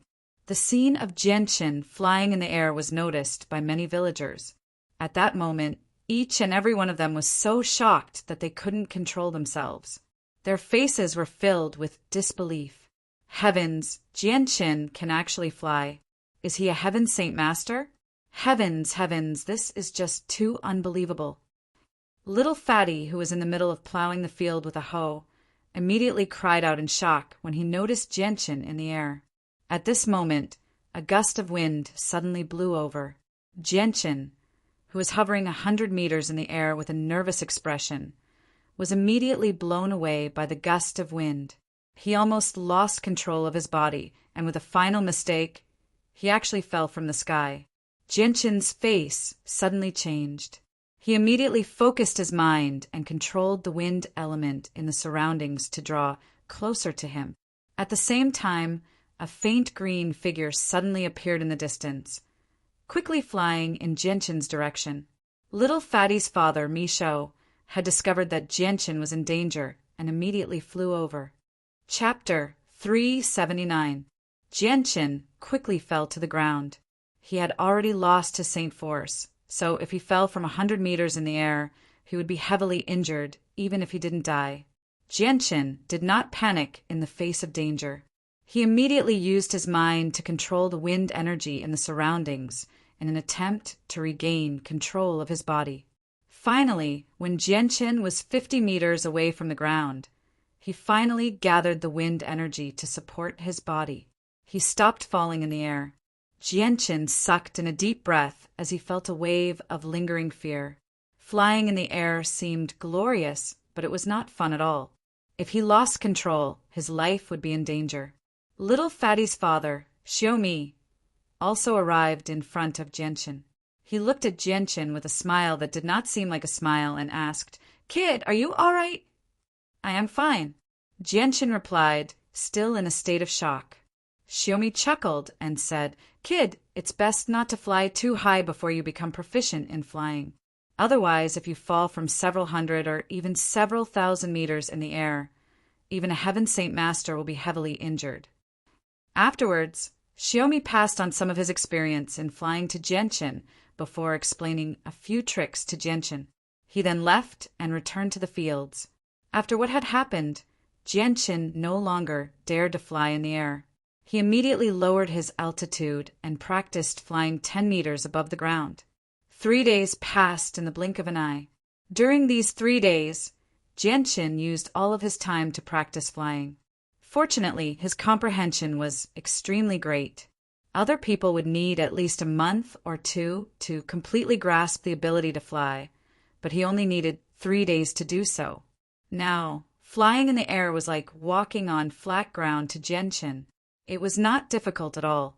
Even if he encountered a gust of wind several thousand meters in the air, Jianchen could still make his body as steady as Mount Tai. There was no longer the awkward situation where he lost his balance and fell from the sky when he was blown by a gust of wind. Xiaomi sighed in amazement at how Jianchen was able to grasp the ability to fly in 3 days. He constantly praised Jianchen because he had also spent 2 whole months to learn how to fly when he had broken through to Heaven Saint Master. Early in the morning, Jianchen and little Fatty's family were eating breakfast at the dining table. Although Xiaomi and Xiaomi's uncles did not need to eat, they still maintained the habit of eating 3 meals a day. They lived the lives of ordinary people. At the dining table, Jianchen said to little Fatty's family, "Little Fatty, Auntie Xiao, Uncle Xiaomi, I need to leave Longevity Valley for a few days. I need to go outside and retrieve the things I left there." A strange light clearly flashed through little Fatty's eyes when he heard that Jianchen wanted to go outside. However, when he glanced at his grandfather, the light immediately vanished. He looked at Jianchen enviously and said, "Jianchen, you have to come back quickly. You promised to help me build a house. You can't just leave like this." Jianchen chuckled. "Don't worry, little Fatty. I'll definitely do what I promised. Once I retrieve my things, I'll definitely come back and help you build a house." Jianchen, Longevity Valley, is at least 1,000 kilometers away from the outside world. A few powerful magical beasts will appear along the way from time to time, so you have to be careful, little Fatty's father said in concern. Jianchen put the remaining steamed bun in his mouth in one gulp. He mumbled, "Don't worry, Uncle Xiaomi. I'll definitely be careful." As for little Fatty's grandfather, he did not say anything and just ate his breakfast sullenly. After the meal, Jianchen bid farewell to little Fatty's family and directly flew into the sky. He flew in the direction that little Fatty's father had given him, leaving Longevity Valley. Jianchen flew at an altitude of 500 meters. He could feel the wind blowing past his ears as well as the undulating mountain range below him.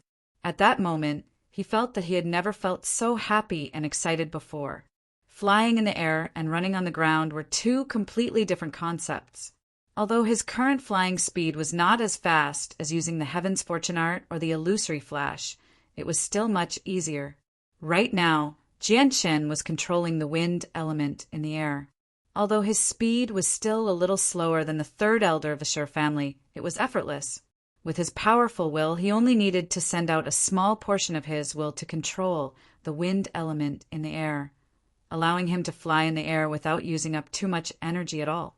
This was the first time Jianchen had used the air to travel, and the first time he had used his own strength to fly at such a high altitude. He could not help but feel that it was extremely novel and rare. He looked around as he flew, admiring the scenery below as he flew. Right at this moment, a small patch of black clouds suddenly appeared in the sky in front of him. It was rapidly approaching Jianchen. Jianchen immediately discovered the patch of black clouds. His eyes flashed with a sharp light, and he quickly saw the nature of the patch of black clouds. It was actually a group of several hundred flying magical beasts. I actually encountered a group of black-feathered eagles. Jianqin muttered to himself. He had read about black-feathered eagles in Kargatha's library. This was a group of flying magical beasts that lived in large mountain ranges. As long as it was an adult black-feathered eagle, its body would be at least the size of an adult. When it spread out its wings, it would be at least 10 meters long. This group of black-feathered eagles did not have a rank 5 magical beast. They were all rank 4 and rank 3 magical beasts, each taking up half of the group. Jianqin did not slow down at all and quickly rushed towards the black-feathered eagles. When Jianqin was 10 kilometers away from the black-feathered eagles, dozens of trees below the black-feathered eagles suddenly exploded, filling the sky with wood shavings. The shavings carried a faint purple and green sword chi as they shot towards the black-feathered eagles in the sky like meteors. The black-feathered eagles were caught off guard and were hit by the wood shavings that carried the purple and green sword chi. Immediately, they fell to the ground one by one. In just a few breaths of time, several hundred black-feathered eagles were shot full of holes without being able to put up any resistance. They completely disappeared from the sky. Now that Jianqin's battle prowess was comparable to a Heaven Saint Master, these rank 4 magical beasts could not pose any threat to Jianqin at all. Now that Jianqin could control everything in the world to form powerful attacks, he was no longer afraid of the enemy using human wave tactics. Along the way, Jianqin encountered a total of 3 groups of flying magical beasts harassing him. However, the strongest of these flying magical beasts were only rank 4. As for the rank 5 flying magical beasts, they already possessed a certain amount of intelligence. They definitely did not dare to attack people who could fly in the sky. For hours later, Jianqin had flown close to 2,000 kilometers and finally crossed the 100,000 mountain range. He then flew another several hundred kilometers and finally arrived at the place where he had fought with the 8 students of the sky a few days ago. He did not stop for even a moment and immediately flew another 100 kilometers according to his memory, arriving above the forest where he had placed the white tiger. Jianqin quickly locked onto a large tree not far away and then slowly descended from the sky. He saw that the large hole he had made in the tree was still there, but the branches that had blocked the hole had already been scattered. The inside was empty, and the white tiger that he had hidden inside was nowhere to be found. This result was already within Jianqin's expectations. He immediately observed the surroundings in an attempt to find the direction in which the white tiger had gone. However, after searching for a while, he actually did not find anything. Jianqin became rather stern, but he did not panic. Although the white tiger had been lost, he still had ways to find the exact location of the white tiger. Jianqin immediately rose from the ground and directly flew toward Brightyang City. Over an hour later, Jianqin finally arrived above the city. Without any disguise, he directly swaggered into the city from several hundred meters above the ground. By now, Bright Sun City had already returned to its usual tranquility. The guards that had been searching for the cub had all disappeared, and the wanted posters that had been posted at the city gates had been torn down. The matter that had caused a huge uproar in the city a few days ago had settled down on the second day after Jianqin left the city. Jianqin's swaggering flight into the city was immediately discovered by quite a few people below. They all raised their heads and began to discuss. The news quickly spread through the city, and everyone knew very soon. They all knew that a Heaven Saint Master had come to the city. The city lord's estate received the news as soon as possible and immediately sent some guards to investigate. In this era, where saint rulers remained hidden, Heaven Saint Masters could be regarded as existences that stood at the apex of the Tianyuan continent. The arrival of someone like that in Brightyang City was no small matter. Inside the Huangpu clan, the storm that happened a few days ago did not seem to have much of an effect on them. The entire clan had regained its former tranquility.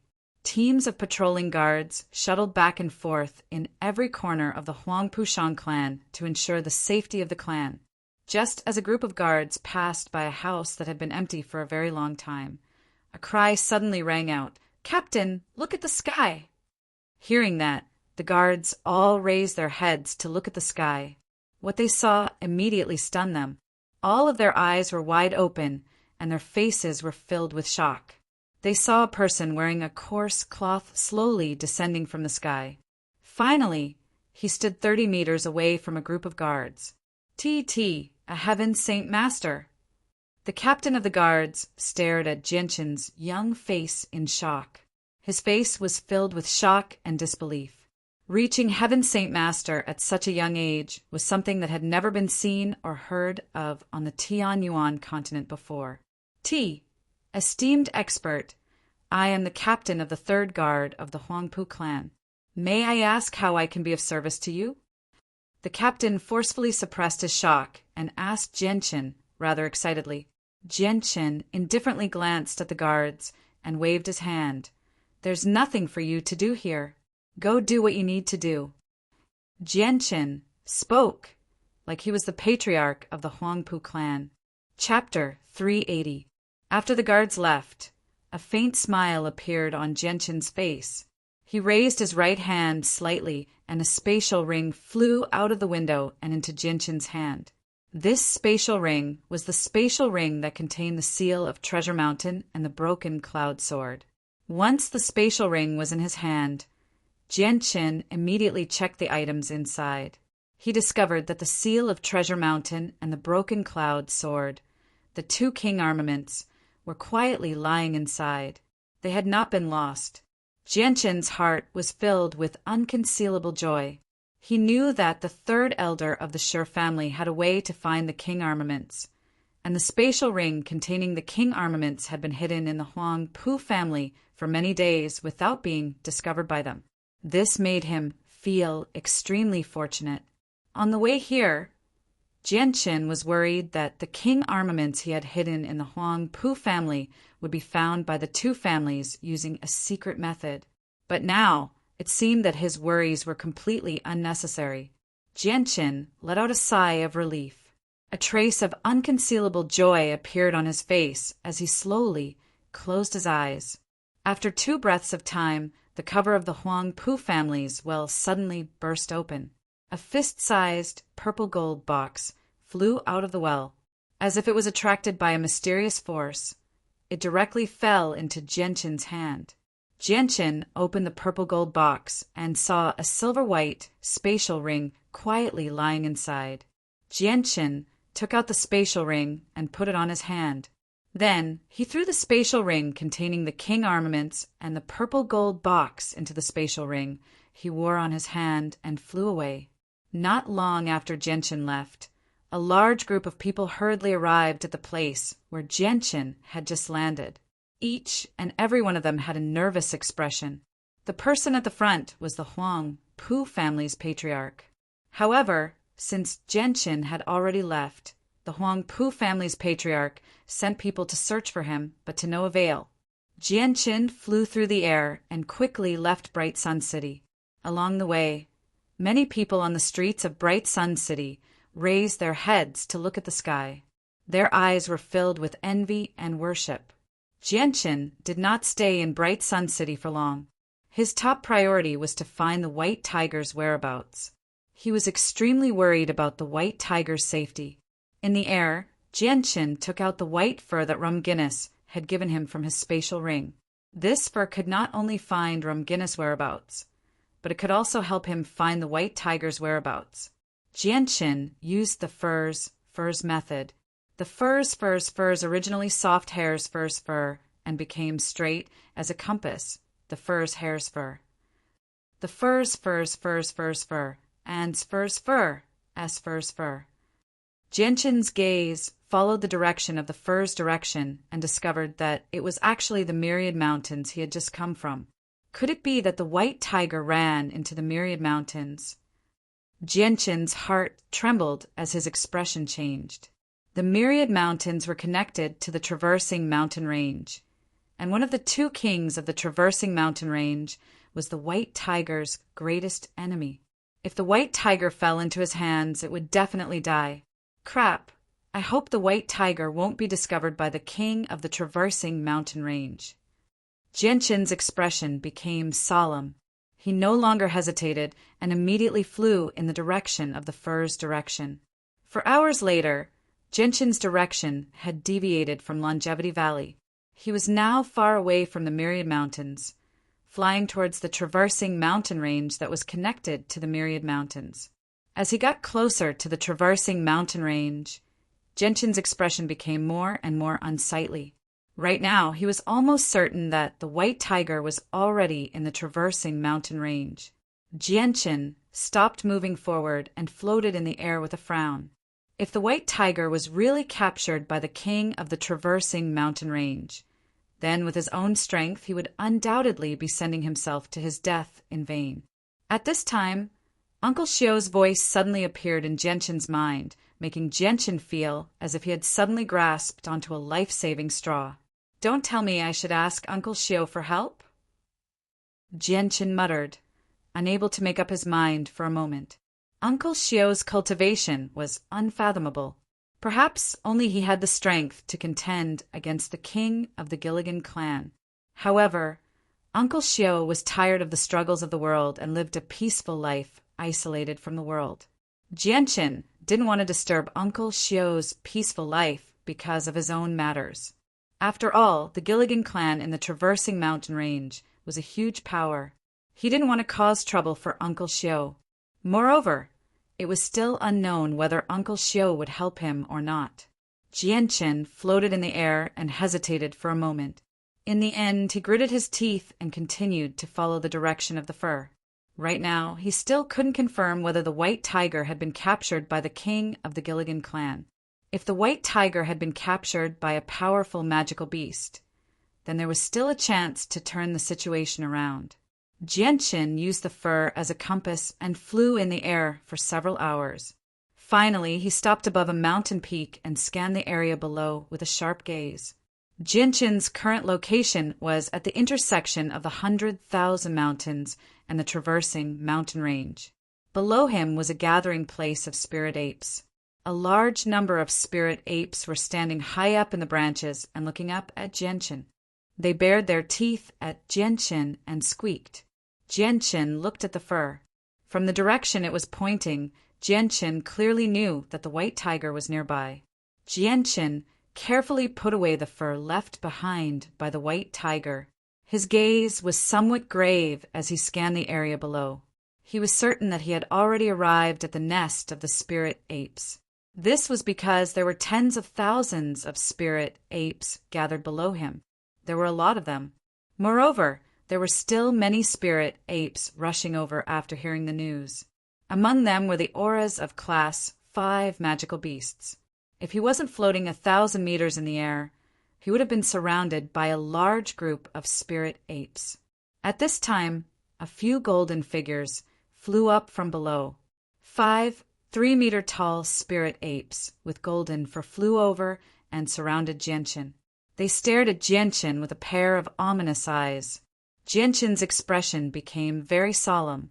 He had really underestimated these spirit apes. He didn't expect that there were Class 6 spirit apes hidden among them. Moreover, there were 5 of them. Facing 5 Class 6 magical beasts at the same time, Genshin didn't dare to be careless. With a thought, the dense leaves of the forest below broke off from the branches and floated into the air. In the end, every leaf flashed with purple and green sword chi and flew to Genshin's side. They wrapped around Genshin's body layer by layer. Such a strange ability stunned the surrounding 5 Class 6 spirit apes. Then, the ominous light in the eyes of one of the spirit apes suddenly became stronger. With a strange cry, it waved its fists and attacked Genshin with a powerful energy fluctuation. A small portion of the leaves that wrapped around Genshin immediately split into 2 long swords to meet the spirit ape. Boom! When the two collided, a loud explosion sounded in the air. The 2 long swords formed by the leaves were immediately scattered by the 2 fists of the spirit ape. On the fists of the spirit ape, 2 shocking bloody scars quietly appeared. Fresh, red blood continuously flowed out from the wounds. Seeing the bloody scars on the fists of the spirit ape that attacked, the other spirit apes were clearly stunned. Their eyes revealed a very human expression of shock.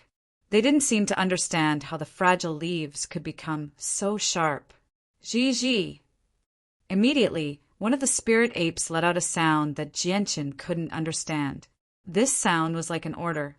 When the sound was heard, the 5 spirit apes simultaneously waved their fists and attacked Jianchen. The attack was very simple. Jianchen's eyes flickered with a purple and green light. With a thought, the leaves surrounding him immediately fluttered. In the blink of an eye, they formed 10 long swords. With a purple and green sword chi, they shot towards the 5 spirit apes. Following a few violent explosions, the 5 spirit apes all waved their iron fists to disperse Jianchen's attack. However, a deep wound appeared on their fists at the same time. The attacks of the 5 rank 6 spirit apes did not stop because of this. At the same time, they waved their fists with surging energy, aiming for the vital points of Jianchen's body. The iron fists broke through the air, bringing with it a vast power that practically sealed off every inch of space that Jianchen could escape from. Jianchen's hands moved in the air. The leaves that were floating around him immediately moved. With a faint purple and green sword chi, they shot towards the 5 spirit apes like moths to a flame. The 5 spirit apes all knew the power of the purple and green sword chi. The energy on their fists surged even more. In the end, it actually condensed into a pair of yellow gloves on their fists that were indestructible. Then they waved their iron fists again and again, scattering the leaves that were shooting towards them. However, there were too many of these leaves. They were densely packed, overlapping almost every inch of space in front of them. How could the fists of the 5 spirit apes disperse all of them? Many of the leaves that carried the purple and green sword chi shot towards their bodies. They easily broke through the layer of fur on the surface of their bodies, which was not weak in defense. They shot into their bodies and left behind wounds. Fresh, red blood flowed out from their wounds and quickly dyed their golden fur red. Ji. The 5 spirit apes cried out one after another. Their voices were a little panicked. Soon after, a surge of earth attribute energy surged out from their bodies. In the end, it actually condensed into a yellow armor on the surface of their bodies, covering every inch of their bodies. The defense of the Kai clan that was completely condensed from earth attribute energy was very strong. When the leaves that carried the purple and green sword chi shot towards the armor, they could only leave behind deep marks. They were actually unable to break the armor in a short period of time. Jianchen took advantage of this opportunity to retreat, escaping from the encirclement of the 5 spirit apes. Then he raised his hands in the air. Dozens of large trees below suddenly exploded, filling the sky with wood shavings. They formed a torrent that flew straight up from below. Then, with a faint purple and green sword chi, they continuously shot towards the 5 spirit apes. In an instant, the 5 spirit apes were submerged. However, the 5 spirit apes were protected by their armor. They did not even look at the wood shavings below them. They waved their iron fists and chased after Jianchen. Jianchen quickly retreated. At this time, the torrent of wood shavings below had already wrapped around the 5 spirit apes. The sky full of wood shavings continuously shot towards the 5 spirit apes, creating a dense ding-ding-dang-dang sound. Receiving such a dense attack, the armor on the spirit apes that was completely condensed from earth attribute energy was immediately riddled with holes. Just as it was about to shatter, a surge of energy once again leaked out from their bodies. Not only did it withstand the attack of the wood shavings, it also reformed the armor that was about to shatter. Then, withstanding the dense attack around them, they quickly rushed towards Jianchen. Jianchen's eyes glowed with a purple and green light. In his right hand, a pure sword chi slowly appeared, forming a 4-foot-long sword chi in Jianchen's hand. At this moment, Jianchen used the origin energy of the sword spirits. Although normal attacks could injure a Class 6 magical beast, they were unable to kill it. In order to kill or heavily injure a Class 6 magical beast, Genshin could only use the sword chi. Chapter 381. When Genshin used the origin energy of the Azure and Violet sword chi, the 5 Class 6 spiritual apes seemed to sense the threat the origin energy of the Azure and Violet sword chi posed to them. Their gazes immediately became somewhat stern, but that was not enough to scare them off. They all charged at Genshin at the same time with squeaking sounds. Their iron fists tore through the air, and powerful ripples of energy caused the surrounding space to distort slightly. Genshin's eyes had already turned into a strange purplish-green color. His left eye was purple and his right eye was green. It was incomparably demonic, as if he was a demon. The origin energy of the sword spirits was like a pillar of light that did not disperse in his hands. It constantly pulsed and spat out a powerful and sharp sword chi that filled the air. It was as if the surrounding air was dyed into strands of invisible sword chi. With a flash of purplish-green light, the origin energy of the sword chi left behind a beautiful trail of light in the air as it pierced towards the 5 spiritual apes. Kacha! With 5 crisp sounds, the incomparably hard gloves on the fists of the 5 spiritual apes were shattered. The origin energy of the sword spirits left behind a beautiful trail of light in the air before disappearing. It left a deep wound on the fists of the 5 spiritual apes. The wound was so deep that it almost cut their fists in half. Squeak, squeak! The intense pain caused the 5 spiritual apes to let out ear-piercing screams. Each of them grimaced in pain. Looking at their fists that had been cut in half, the 5 spiritual apes did not feel the slightest bit of fear. Instead, their bloodline's ferocity was completely aroused. Their eyes shone with an ominous light as they stared fixedly at Genshin. Squeak, squeak, squeak, squeak, squeak. One of the spiritual apes immediately began to cry out. It used the language of the spiritual apes to communicate with the other 4 spiritual apes. Hearing the cry of this spirit ape, the other 4 spirit apes hesitated for a moment, but soon after, they clenched their teeth. Their bodies swayed slightly and surrounded the spirit ape that spoke. Then, surging energy surged out from their bodies and surged toward the spirit ape that stood in the middle. Genshin's face changed slightly at the sight of this. The 5 spiritual apes had actually used an extremely unique method to gather the power of 4 of them into the body of the spiritual ape in the middle. As a result, the spiritual ape in the middle did not just possess the combined power of the 5 Class 6 magical beasts. With such great power, just how great was its strength? A strong killing intent flashed in Genshin's eyes. He couldn't let the 5 spirit apes continue. Once they finished executing the secret technique, they would create a powerful and terrifying opponent. At that time, he would be in big trouble. Just as Genshin was about to make a move to interrupt the secret technique that the 5 spirit apes were executing, suddenly an old voice rang out. "Stop! How can you treat your guests like this? Ling Ji, Ling Duo, Ling Jin, Ling Shan, Ling Jia. Why haven't you invited the guests in? Don't neglect them." This old voice was vast and majestic. It was as if it came from the heavens and earth, making it impossible to find the source of the voice. The sudden voice made Genshin give up on taking the opportunity to attack the 5 spirit apes. His expression was extremely solemn as he scanned the surroundings. Finally, his gaze landed on a mountain peak a few kilometers away. Then he released his divine sense in an attempt to investigate the situation inside.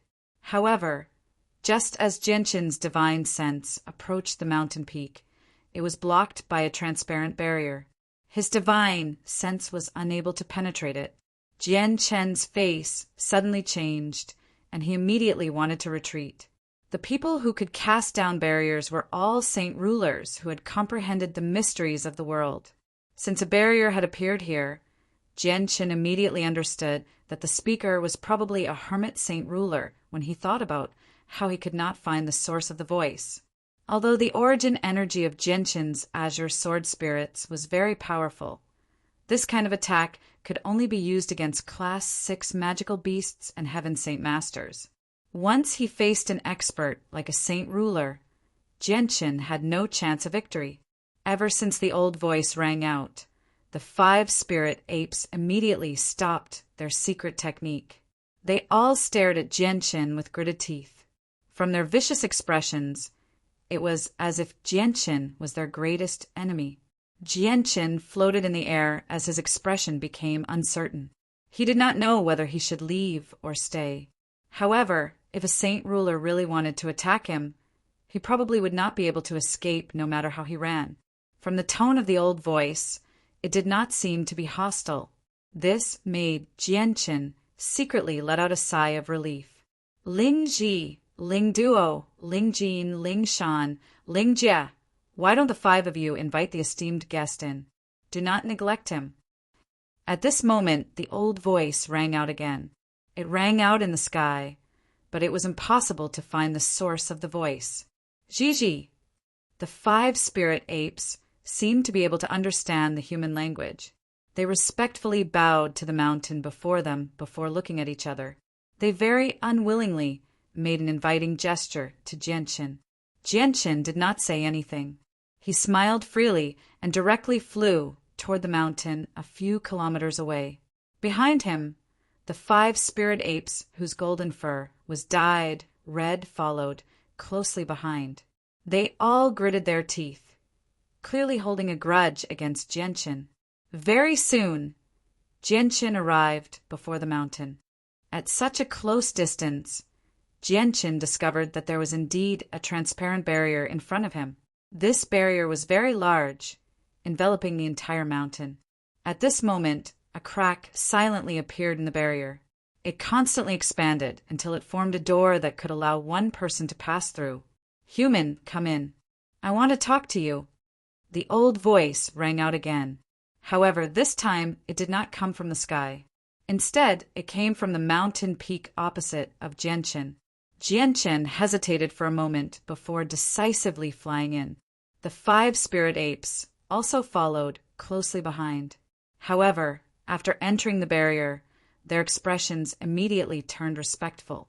Genshin swept his gaze across the mountain peak and discovered that there was an extremely large cave at the center of the mountain peak. On the roof of the cave, there were 3 extremely ancient human words. Ape King's Cave. Genshin and the 5 spirit apes simultaneously flew into the Ape King's Cave. The interior of the Ape King's Cave was extremely bright. Regardless of whether it was the ground or the walls of the cave, they were all flat and bright like a mirror. The passageway of the cave was very long. Genshin continued to advance for a distance of 100 meters before his field of vision suddenly widened. He had already arrived at an extremely spacious and huge mountainside. The mountainside was planted with many exotic flowers and plants that emitted a faint fragrance. Just a whiff of it would make one feel relaxed and happy. Their heart was as calm as water. It actually had the effect of dispelling the violent emotions in one's body. Aside from the exotic flowers and plants, the furnishings in the huge mountainside were very simple. There was only a jade table and a jade bed. Just by looking at the color, one could tell that it was priceless. And on top of the jade bed, a white-haired old man was sitting, cross-legged. Deep wrinkles had already accumulated on his face. It was almost impossible to see his face. And beside the old man's leg, a snow-white little tiger with a pair of wings was quietly lying there and snoring. Compared to a few days ago, the white tiger's body seemed to have grown a little. Its body that was originally half a meter long had now grown to 2 feet long. As soon as he saw the white tiger, Genshin's face suddenly revealed a trace of excitement. However, he also understood where this place was, so he could only forcefully suppress the excitement in his heart. He didn't dare to act recklessly. The 5 spirit apes quickly stepped forward and knelt down in front of the old man. Their expressions were incomparably respectful as they spoke in a beast language that Jianchen couldn't understand. The old man sitting cross-legged on the jade bed glanced at the 5 spirit apes and said in an indifferent tone, "You guys are too unreasonable. This human in front of you is our esteemed guest. How can you treat him like this? Hurry up and apologize to our esteemed guest. Ji. Hearing this, the 5 spirit apes immediately cried out in dissatisfaction. It seemed like they were trying to explain something. Not all humans are great enemies. This human in front of you is our esteemed guest. The 5 of you hurry up and apologize." The old man continued to say. Towards the end, his tone became a little strict. The 5 spirit apes all hung their heads dejectedly. Their faces were filled with reluctance as they walked in front of Jianchen and cried out 2 times. At the same time, they bowed slightly and apologized to Jianchen according to the rules of their tribe. Now, Jianchen was certain that the old man in front of him didn't have any enmity towards him. He immediately smiled freely and cupped his hands. "This matter is my fault. If I didn't recklessly come here, I'm afraid that such a misunderstanding wouldn't have happened. Please forgive me for disturbing you in any way. The 5 of you can leave," the old man said to the 5 spirit apes. The 5 spirit apes respectfully bowed to the old man. Then they looked at Jianchen with some indignation and left without saying a word. After the 5 spirit apes left, the old man sitting cross-legged on the jade bed also stood up. He walked to the jade table and sat down. He said to Jianchen, "Human, please sit." "Thank you, Ape King." Jianchen cupped his hands. Then he walked to the jade table and sat across from the old man. The old man's deep eyes looked up and down at Jianchen. He sighed in admiration. "No wonder Rum Guinness values you as a human. You really are different. Although your hands are covered in blood, I can feel a sense of righteousness from you. Rum Guinness giving her child to you was perhaps a wise choice." Hearing this, Jianchen was shocked. He said, "Senior, you know Rum Guinness?" Chapter 382. Hearing this, Jianchen was a bit surprised. He didn't expect the old man to be an elder of the Gilligan family. However, his good relationship with Rum Guinness and her husband made Jianchen feel relieved. At the very least, he knew that the old man wouldn't tell the king of the Gilligan family that the white tiger was here. This gave the poor white tiger a layer of protection. The old man then said, "Since Rum Guinness entrusted her child to you, she must have told you that her child is a winged tiger as well as the dangers it faces." Jianchen nodded and didn't reply. "Human, I admire your courage. Rum Guinness didn't misjudge you." The old man looked at Jianchen with a trace of admiration. "Senior Ape King is too kind. This one only came here with a fluke mentality." Jianchen's face didn't turn red as he spoke. The Ape King knew that Jianchen was just being polite, so he chuckled and said, "Human, you are very powerful, and your abilities are very strange. You are very different from the other humans I've seen. Rum Guinness child shouldn't encounter too much danger if it follows you. However, you must remember that you must not spread the news that Rum Guinness child is a winged tiger. Otherwise, it will bring you and Rum Guinness child a lot of trouble. As for the wings on the winged tiger's back, you don't need to worry. There are all kinds of magical beasts in the world, and many of them have wings. Unless it's a powerful magical beast that has reached the 7th level, they won't be able to sense the unique bloodline power of the winged tiger. Therefore, hiding the winged tiger with you in the human world might be a very good idea. However, you must remember that you must not expose the winged tiger to a 7th level magical beast. Senior Ape King, can't the white tiger follow you?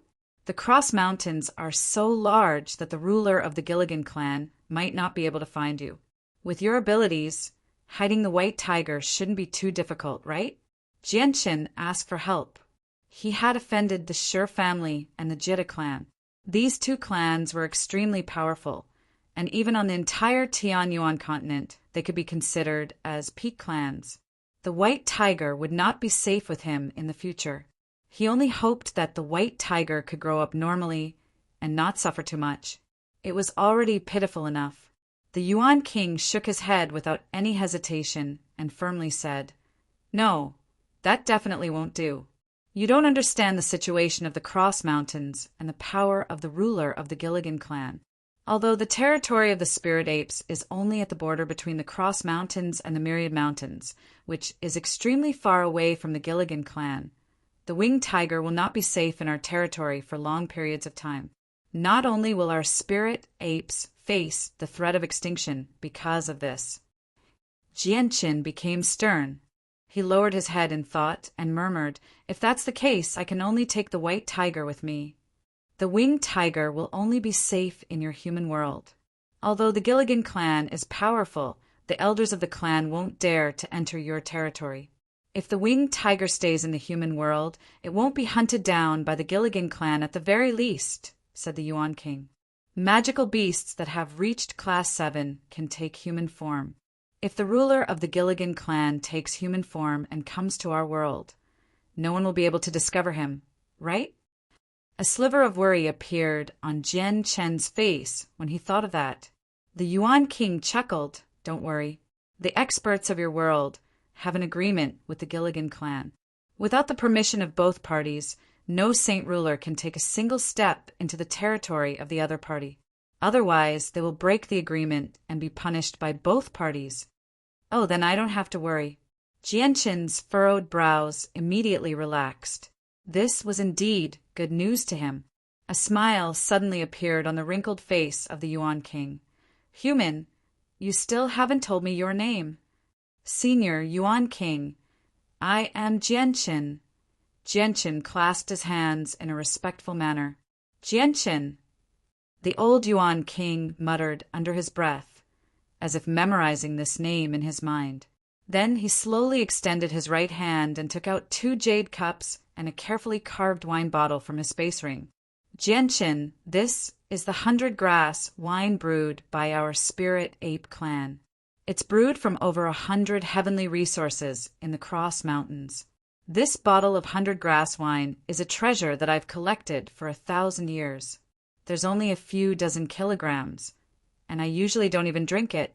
Since you're a friend of Rum Guinness, you're not an outsider, so I'll let you have a taste of the fine wine of our spirit ape clan." With that, the Yuan King opened the bottle and poured out a green liquid. Immediately, a fragrance wafted out and filled the entire mountain, suppressing the fragrance of the exotic flowers and herbs. The old Yuan King pushed a cup full of 100 herbs wine in front of Jianqin and said with a smile, "This is a rare treasure that can't even be bought outside. It contains a vast amount of energy, and its effect isn't as simple as just increasing your strength. Its greatest effect is to help you condense your mind." Condense minds. Jianqin was immediately moved. A treasure that could condense minds was exactly what he needed, because it would directly affect his strength. The Yuan King seemed to be very satisfied with Jianqin's surprised expression. He smiled. "Are you surprised? Hee, a normal 100 Grass wine can only slightly increase Saint Force, and it's only effective for you humans below the Heaven Saint Master level. However, the 100 Grass wine in my hand is a treasure that I've collected for 1,000 years. It's far from what a normal 100 Grass wine can compare to. Even if you human saint rulers drink it, it'll still be of great help." Jianqin no longer hesitated. After expressing his thanks, he impatiently drank the 100 Grass jade in one gulp. Jianqin only felt a cool feeling rise up in his body. As soon as the 100 Grass jade entered his stomach, it immediately turned into energy and stayed in his body. However, because Jianqin's saint weapon had been destroyed, it was equivalent to his dantian being destroyed. Therefore, this energy could not be absorbed at all. After staying in his body for a while, it began to slowly dissipate. At the same time, a strand of green qi quickly rose from Jianqin's dantian and entered his head. Finally, it merged with Jianqin's mind. A wondrous feeling appeared in Jianqin's mind. At this moment, Jianqin felt his soul become unprecedentedly comfortable. Waves of pleasure came from the depths of his soul, as if he had ascended to immortality. Jianchen almost could not help but moan. Jianchen slowly closed his eyes, enjoying the pleasure that came from his soul. At the same time, Jianchen's mind was rapidly condensing. Even the soared spirits in his sea of consciousness benefited greatly, transmitting waves of joyful thoughts. After a while, the pleasure finally faded away. Jianchen slowly opened his eyes. At this moment, he could clearly feel that in this short period of time his mind had actually become much stronger at an inconceivable rate. This made him extremely excited. The 100-grass wine that the old Yuan king had stored for 1,000 years was truly a good thing. Following this, Jianchen's eyes suddenly became fiery. The 100-grass wine in the old Yuan king's hands was of great help to him. If he drank a few more cups at this moment, Jianchen's gaze towards the old Yuan king suddenly changed. Noticing the gaze in Jianchen's eyes, the old Yuan king's eyelids twitched. He immediately put away the bottle of 100-grass wine on the table and said with some dissatisfaction, "Don't even think about my 100-grass wine. The 100-grass wine in my hands was stored for 1,000 years to have such an effect. Drinking a little is a little less. I only have this much. If it was just an ordinary 100-grass wine, I would have given it to you." Hearing the old Yuan king's words, Jianchen embarrassedly smiled. His face revealed a rare trace of awkwardness as he said, "This, Senior Ape King, the 100-grass wine in your hands is of great help to me." "You see, no." The old Yuan king unhesitatingly waved his hand and said, "I only invited you to drink cup because of rum Guinness. How can you be so ungrateful?" The old Yuan king treated his 100-grass wine as a treasure. No matter what was said, he would not give Jianchen more. Jianchen hesitated for a moment before taking out a fist-sized metal seal from his space ring and placed it on the table, saying, "Senior Ape King, how about I use this thing to exchange for some 100-grass wine?" Jianchen coveted the 100 herbs brew very much. It would be of great help to him. So in order to obtain more of it, Jianchan was willing to give up the 100 herbs brew. In order to get more, he did not hesitate to take out the most valuable item on his body. "No, I won't exchange." The old Yuan king unhesitatingly opened his mouth. However, when he unintentionally glanced at the item Jianchen placed on the table, his expression suddenly changed. A trace of surprise appeared on his face. "This is, Senior Ape King, I believe you recognize this item and know how precious it is. If I use this item to exchange for some 100-grass jade, you won't lose out, right?" Jianchen's face revealed a trace of a confident smile. The item he took out was the king weapon, the seal of Treasure Mountain. Although a king weapon was precious, Jianchen was unable to use it. Moreover, using the seal of Treasure Mountain required a special secret technique of the Shi family. It was completely unnecessary for him to keep it on him. Moreover, the Shi family had a secret technique that could detect the seal of Treasure Mountain. If this item was placed on Jianchen's body, it would undoubtedly be a ticking time bomb that could provide the Shi family with his location at any time.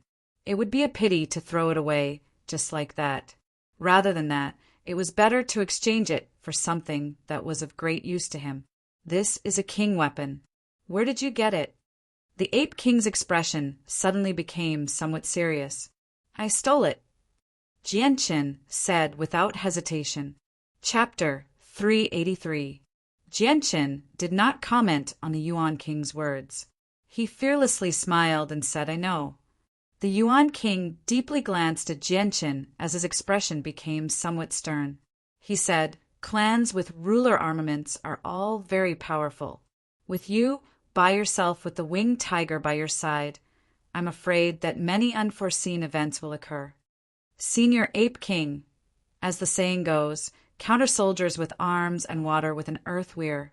Since the matter has already happened, there's no point in saying this. Although clans with ruler armaments are very powerful, the Tianyuan continent is so large, they may not be able to find me. Jianchen was indifferent and fearless. I hope so. I just don't want Ramginnis' child to suffer any grievances or harm with you. The Yuan King sighed. After a moment of silence, he took out another jade bottle and passed it to Jianchen. He placed it in front of Jianchen with a pained expression and said, "For Ramginnis' child, I can only reluctantly part with it. Take this 5 kilograms of 100 grass wine. I hope it can increase your strength a little.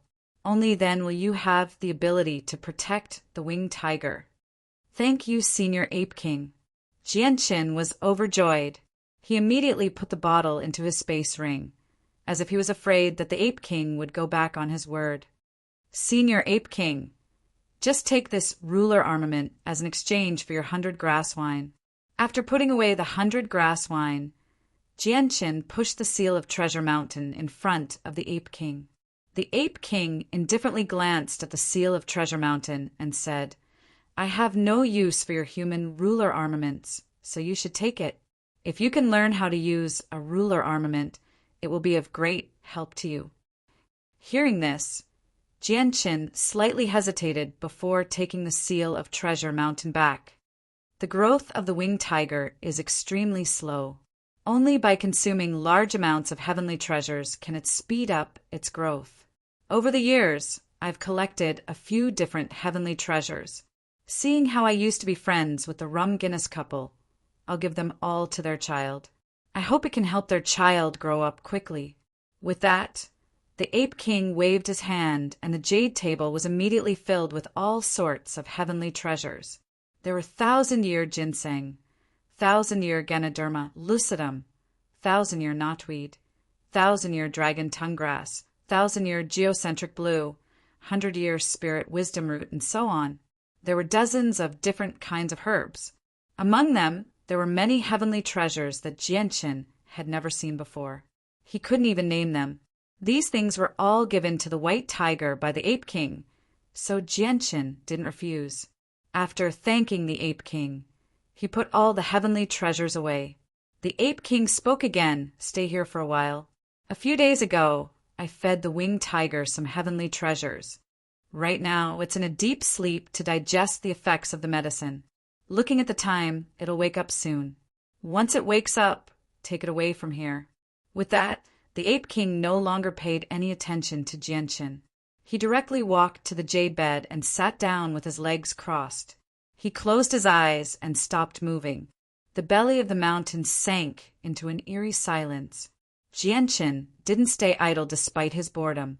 He casually walked around the large belly of the mountain, admiring the heavenly treasures planted in the belly of the mountain. Jianchen waited in the belly of the mountain for over 6 hours before the white tiger finally woke up. As soon as it opened its pair of bright, pure eyes, it immediately discovered Jianchen admiring the heavenly treasures not too far away. The white tiger was clearly stunned when it saw Jianchen for the first time. It immediately let out a cheerful whimper and jumped up from the jade bed, quickly running towards Jianchen. Hearing the white tiger's cry, Jianchen's face lit up with joy. Just as he turned his head, he saw a white shadow shooting towards his chest. Jianchen hurriedly stretched out his arms to catch the white tiger. When the white tiger's petite body crashed into Jianchen's arms, the strong impact immediately caused Jianchen to uncontrollably take a step back.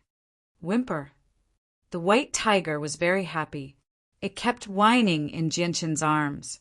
Its furry little head rubbed against Jianchen's face, and its little tongue kept licking Jianchen's face. It looked very affectionate. Compared to a few days ago, the white tiger's dependence on Jianchen was even stronger now. Jianchen looked at the white tiger with a smile. He could clearly feel that the white tiger's weight had increased by a lot. In just a few days, its body had also grown a little. Its 4 limbs had grown sharp claws, and even its teeth had grown out. They were abnormally sharp. "Jianchen, take the winged tiger and leave this place. It can't stay here for too long." The Ape King's voice suddenly sounded. He didn't know when, but his tightly shut eyes had opened. He was looking at the white tiger in Jianchen's arms with a smile on his face. His eyes were filled with affection. Yes, Senior Ape King, this one will leave now. Goodbye. Jianchen comforted the white tiger as he said to the Ape King. Then he turned around and left. Whoa. The white tiger seemed to understand that it was about to leave this place. Its bright eyes stared at the Ape King with some reluctance. It waved its little paws and said goodbye to the Ape King. Walking out of the Ape King's cave, it was pitch black everywhere. The bright moonlight shone down from the sky, providing a little bit of light to this dark world. Tonight's night sky was very beautiful. The stars were hanging high in the dark sky, like naughty and mischievous children blinking their eyes, twinkling and sparkling. It was very charming. The Ape King didn't come out to send him off. Jianchen carried the white tiger that had calmed down in his arms and directly flew into the air, leaving this mountain peak. When he arrived in front of the barrier outside, the barrier silently opened a door. Jianchen directly exited the barrier and didn't stay there. After determining the direction, he flew in the direction of Longevity Valley. The white tiger seemed to be very curious about the ability to fly. Its little paws tightly held onto one of Jianchen's arms. Its little eyes flickered with a bright and curious light as it constantly scanned the surroundings. In the air, it stayed very quiet in Jianchen's arms. It only kept turning its little head to look down. It was very cute. When Jianchen returned to Longevity Valley, the sky was already bright. The villagers of Longevity Village were all busy with their work. Jianchen didn't directly fly into the village. Instead, he landed at the entrance of the valley and walked towards the village, step by step with the white tiger in his arms. Hi, Jianchen, you're finally back. Did you bring me anything tasty? Little Fatty ran out from the village from afar. When he arrived before Jianchen and saw the white tiger in Jianchen's arms, a sliver of surprise immediately appeared in his eyes. He asked curiously, Jianchen, where did you get this magical beast from? It even has a pair of wings on its back. Once it grows up, it'll probably be able to fly into the sky. Jianchen nodded. This is a little beast. I found it in the forest. What do you think? Isn't it cute? Jianchen remembered the old Ape King's warning. He couldn't reveal the white tiger's identity. Jianchen and Little Fatty chatted and laughed as they made their way to the village. Along the way, all the villagers who saw Jianchen warmly greeted him. It was no longer a secret that Jianchen could fly in the air. He had already won the respect of all the villagers by becoming a Heaven Saint Master at such a young age. Just when Jianchen was about to enter the house, Uncle Xiao and Xiaomi both came out with a hoe. Jianchen, what's that in your arms? Little Fatty's father, Xiaomi, noticed the white tiger in Jianchen's arms with a single glance and asked in surprise. Jianchen chuckled. Uncle Xiaomi, this is a little beast I found outside. Little beast? What little beast? There's a difference in grades here. Please don't be a low-class magical beast that you've never used. Xiaomi arrived before Jianchen and studied the white tiger curiously. The white tiger seemed to become very unhappy when it heard that it was a low-class magical beast. It stood in Jianchen's arms and stared at Xiaomi with its chest puffed out. It opened its mouth and revealed its newly grown canines as it clamored at Xiaomi. It seemed like a beast king. Xiaomi gently snorted in surprise at the white tiger's reaction. He then carefully studied the white tiger. When he saw the wings on the white tiger's back, surprise flashed through his eyes once again. He then looked at Uncle Xiao and said, Father, you're very knowledgeable. Take a look at what kind of magical beast this little beast is. It doesn't seem to be of a low grade. Uncle Xiao silently walked up to Jianchen with his hoe. He stared at the white tiger with his deep eyes and studied it. In the end, his gaze landed on the wings on the white tiger's back and he furrowed his brows. He seemed to be in deep thought. Jianchen looked at Uncle Xiao with a smile. He was not worried about Uncle Xiao recognizing the white tiger's identity, because only Class 7 magical beasts could sense the white tiger's true identity through the aura of their bloodline. It was impossible for humans to see through it. Moreover, only one winged tiger had appeared in the ancient times. Even if he revealed the white tiger's true identity, there would probably be very few people who would know. This was because the first winged tiger had appeared in far too distant a time. It could basically be traced back to Mo Tianyun's era. Seeing how Uncle Xiao remained silent for a long time, Xiaomi asked in surprise, "Father, are you unable to see through the origins of this little beast?" Uncle Xiao ignored Xiaomi. He stared fixedly at the wings on the white tiger's back as he frowned. A while later, Uncle Xiao suddenly trembled. He stared at the white tiger in disbelief as shock filled his face. Chapter 384. Uncle Xiao's face was filled with shock as he stared blankly at the white tiger in Jinshin's arms. His face was filled with disbelief and disbelief. "Father, what's wrong?" Xiaomi looked at the changes in Uncle Xiao's expression in shock. This was the first time he had seen his father lose his composure like this. Uncle Xiao did not pay attention to Xiaomi.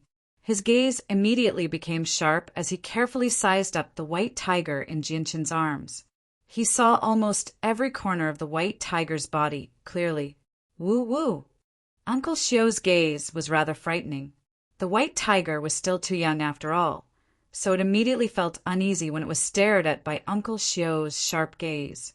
Its petite body squirmed uneasily in Jinshin's arms before burying its head deep into Jinshin's arms, as if it was afraid. "Uncle Xiao, what are you doing?" Jinshin was both nervous and bewildered. He did not know why Uncle Xiao would suddenly act like this. Could it be that he had really seen through the white tiger's identity? However, the Ape King had clearly told him that it was impossible for humans to see through the winged tiger's identity. Uncle Xiao took in a deep breath as his sharp gaze gradually dissipated. He quickly became as calm and profound as before. Uncle Xiao stared at the white tiger for a while with a complicated expression before turning to Jinshin. He said, "Jinshin, tell me honestly, did you really pick up this little beast in your arms in the forest?" "Uncle Xiao, do you know the origins of the white tiger?" Jinshin looked at Uncle Xiao in shock. He felt that this was very unbelievable. Uncle Xiao sighed and looked at Little Fatty. He said, "Little Fatty, go to the fields first." "Yes, Grandpa," Little Fatty replied. He looked curiously at the white tiger in Jinshin's arms before heading to the fields with his hoe. After Little Fatty left, Uncle Xiao said to Jinshin and Xiaomi, "The two of you come with me." As he said that, he turned around and walked towards his wooden hut. Xiaomi also seemed to feel that the situation was rather serious. He looked deeply at the white tiger before following Uncle Xiao into the wooden hut. Jinshin dawdled for a moment before following him in. This was the wooden hut that Uncle Xiao lived in alone. It was not large, only around 10 square meters. The furnishings were extremely simple. There was only a wooden bed and a wardrobe, as well as some farming tools in the corner. Apart from that, there was nothing else. Just as Jinshin entered the hut, a transparent barrier suddenly appeared, enveloping the entire hut. Seeing the barrier that suddenly appeared, Xiaomi turned pale with fright. He exclaimed, "Father, just what is it that made you so cautious? You actually used a barrier." Jinshin's face also became serious. Now that things had developed to this point, no matter how much he did not believe it, he had no choice but to accept the fact that Uncle Xiao had already realized that the white tiger was a winged tiger. Uncle Xiao did not pay attention to Xiaomi. Instead, he stared at Jinshin sternly and said, "Jinshin, tell me the truth. Where did you obtain this cub?" "Uncle Xiao, could it be that you've already realized the identity of the white tiger?" Jinshin wanted to hear a definite answer. Uncle Xiao's gaze landed on the white tiger, and he said in a deep voice, "If I'm not wrong, it should be the winged tiger that only appeared once in ancient times." Jinshin's face immediately changed. Although he had already guessed this, his heart still beat uncontrollably when Uncle Xiao personally mentioned the identity of the white tiger. "Jinshin, it looks like you know about the winged tiger." Uncle Xiao stared at Jinshin sternly and said in a deep voice, That's right. I do know about the winged tiger. There was no need for Jian-chin to hide anything now. Afterwards, he told Uncle Shio everything that had happened between him and Rum Guinness without hiding anything. After hearing Jian-chin's words, Uncle Shio quieted down for a while. He frowned slightly and pondered. Jian-chin did not say anything either. He did not want to disturb Uncle Shio's thoughts. On the other hand, Shiomi stood to one side as he stared at the white tiger that was as obedient as a child in Jian-chin's arms. He had never dared to imagine that the white tiger actually possessed such a great background. He found it hard to believe. It was just too unbelievable. After quite a while, Uncle Shio let out a long sigh and said, "The appearance of the winged tiger is a blessing for the magical beasts without a doubt. If it matures successfully, it will definitely reach the level of the winged tiger from ancient times. However, the strength of the magical beasts will increase drastically if that happens, and they will pose a serious threat to the humans of the Tianyuan continent. Jian-chin, the winged tiger in your arms that has not matured, yet is very likely to bring disaster to the humans of the Tianyuan continent in the future." Jian-chin paled in fright when he heard that. Judging from Uncle Shio's words, he did not plan on eliminating the white tiger before it matured to prevent any future problems. "It won't, Uncle Shio. The white tiger is very obedient, and with its current situation, it'll probably have to live among us humans in the future. It'll naturally develop feelings for us humans after a long time, so it definitely won't do something like that. At the same time, its father has been killed by the ruler of the Gilligan clan, and its mother has been heavily injured. Once the white tiger matures, it'll only hate the Gilligan clan and won't attack us humans." Jian-chin explained in a hurry. If Uncle Shio wanted the white tiger to die, he would not be able to save the white tiger even if he used everything he had. Uncle Shio nodded imperceptibly and said, "Yeah, what you said makes a lot of sense. Even if the winged tiger won't do anything to harm us humans in the future, it'll still be a problem if it follows you around." Uncle Shio did not give Jian-chin time to speak and continued, "This matter is definitely not as simple as you think it is. The ruler of the Gilligan clan has no reason to kill the winged tiger because the winged tiger's appearance poses no threat to him at all. He might even use this opportunity to reach new heights." Jian-chin was at a loss when he heard Uncle Shio's words. He did not know what to say.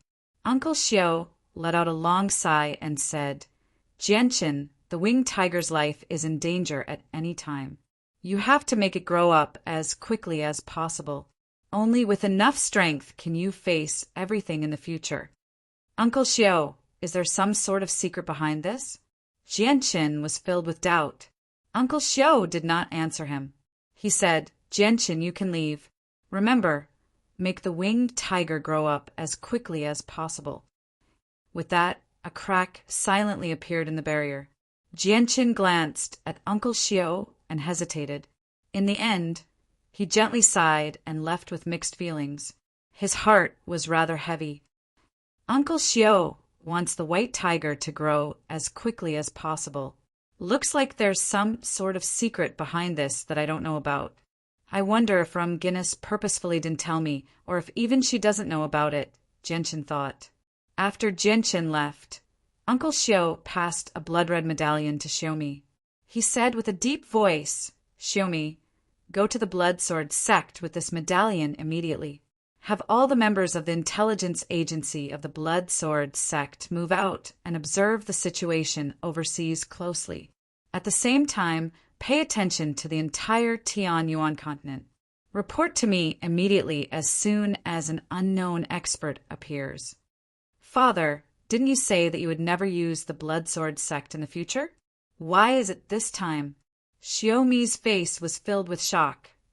"This matter is extremely important, so don't ask any more questions. Go to the Blood Sword sect with my medallion immediately." Uncle Shio was stern and dignified. Right now, he did not seem like a farmer at all. Instead, he seemed like a great general who could command an entire army. "Yes, I'll go immediately." Shiomi did not dare to ask any more questions. He took the medallion and left. Uncle Xiao let out a long sigh after Xiomi left. He sat down beside the bed and murmured to himself, "They're just far too bold to try and kill the winged tiger. Once the winged tiger truly matures, it'll be their end. Looks like they might infiltrate the Tianyuan continent to kill the winged tiger soon. Whatever, this has nothing to do with me. If they really do come, the protector clans will naturally stop them." Jianqin carried the white tiger into his wooden hut after leaving Uncle Xiao's room. He then placed the white tiger on the bed and gently stroked its furry head. Ugh ugh. The white tiger closed its eyes comfortably as if it enjoyed Jianqin's touch very much. Right now, it was extremely reliant on Jianqin. Jianqin stared at the obedient white tiger for a while before taking out the 1,000-year ginseng the Ape King had given him from his space ring. He placed it before the white tiger and gently said, "White tiger, eat this. It'll allow you to grow faster." The white tiger sniffed and seemed to smell a fragrance. It immediately opened its eyes and produced a whimper that sounded like it was cheering. It immediately began to wolf down the ginseng as if it liked eating them very much. After eating the 1,000-year ginseng, the white tiger let out a satisfied burp. It then closed its eyes and fell asleep on the bed. Jianqin knew that the white tiger was absorbing the spiritual energy within the heavenly resources, so he didn't disturb it. He then sat cross-legged on the bed and took out the 100 herbs when the Ape King had given him. He gulped it down in large mouthfuls. The 1,000-year 100 herbs wine's greatest effect was to help people condense their minds. Jianqin gulped down half a liter of it in one go. He then closed his eyes with a satisfied expression and began to enjoy the pleasure that originated from his soul. As a green qi rose from his dantian and entered Jianqin's mind immediately began to rapidly strengthen. Even the sword spirits benefited greatly. Chapter 385. A moment later, when Jianqin recovered from that comfortable state, his mind had become stronger again. Then Jianqin immediately took out the jade bottle containing the 100 herbs wine and began to gulp it down. This time, Jianqin gulped down a few kilograms of wine. When there was only half of the 100 herbs wine left in the jade bottle, he stopped and continued to enjoy the pleasure of the rapid condensation of his mind. About 2 hours later, the spirit qi in the 100 herbs wine was completely absorbed by Jianqin. At this time, Jianqin's mind had grown at an unbelievable speed by 30%. When he spread out his consciousness, the area it covered had also expanded from 10 kilometers to 13 kilometers. Jianqin was in an extremely good mood. The increase in his mind would directly affect his overall strength. In less than a day, his strength had taken such a big step forward. This was a scene that he would never have dared to imagine in the past. This 100 herbs wine is really good stuff, Jianqin constantly praised in his heart. Then he eagerly continued to gulp down the 100 herbs wine. Soon, the 10 kilograms of 100 herbs wine that the old Ape King had given to Jianqin was only left with about 1 kilogram. Jianqin carefully stored the remaining 1 kilogram of 100 herbs wine and closed his eyes to feel the rapid condensation of his mind and the continuous strengthening of his consciousness. The spirit qi in the 100 herbs wine revolved in Jianqin's dantian for a while before quickly dissipating. However, the green qi in the 100 herbs wine rose from his abdomen and entered Jianqin's head, finally entering Jianqin's consciousness. In Jianqin's consciousness, the sword spirits wrapped around a multicolored stone and slowly rotated in excitement. The purple and green lights trembled as if they were very happy. As the green qi in the 100 herbs wine continuously entered Jianqin's consciousness, the sword spirits that had already fused with Jianqin's soul also received great benefits. Their weak souls were quickly condensing, and even the purple and green lights seemed to become a bit more intense. After an unknown amount of time, the green qi in the 100 herbs wine had been completely absorbed by Jianqin, and Jianqin also woke up from the comfortable feeling of his soul being refined. Immediately, Jianqin felt that his consciousness had become unprecedentedly powerful. Although his eyes were closed and he didn't intentionally release his consciousness, he could still clearly sense the slightest movement within 100 meters. At that moment, Jian felt as if his soul had become one with the heavens and earth.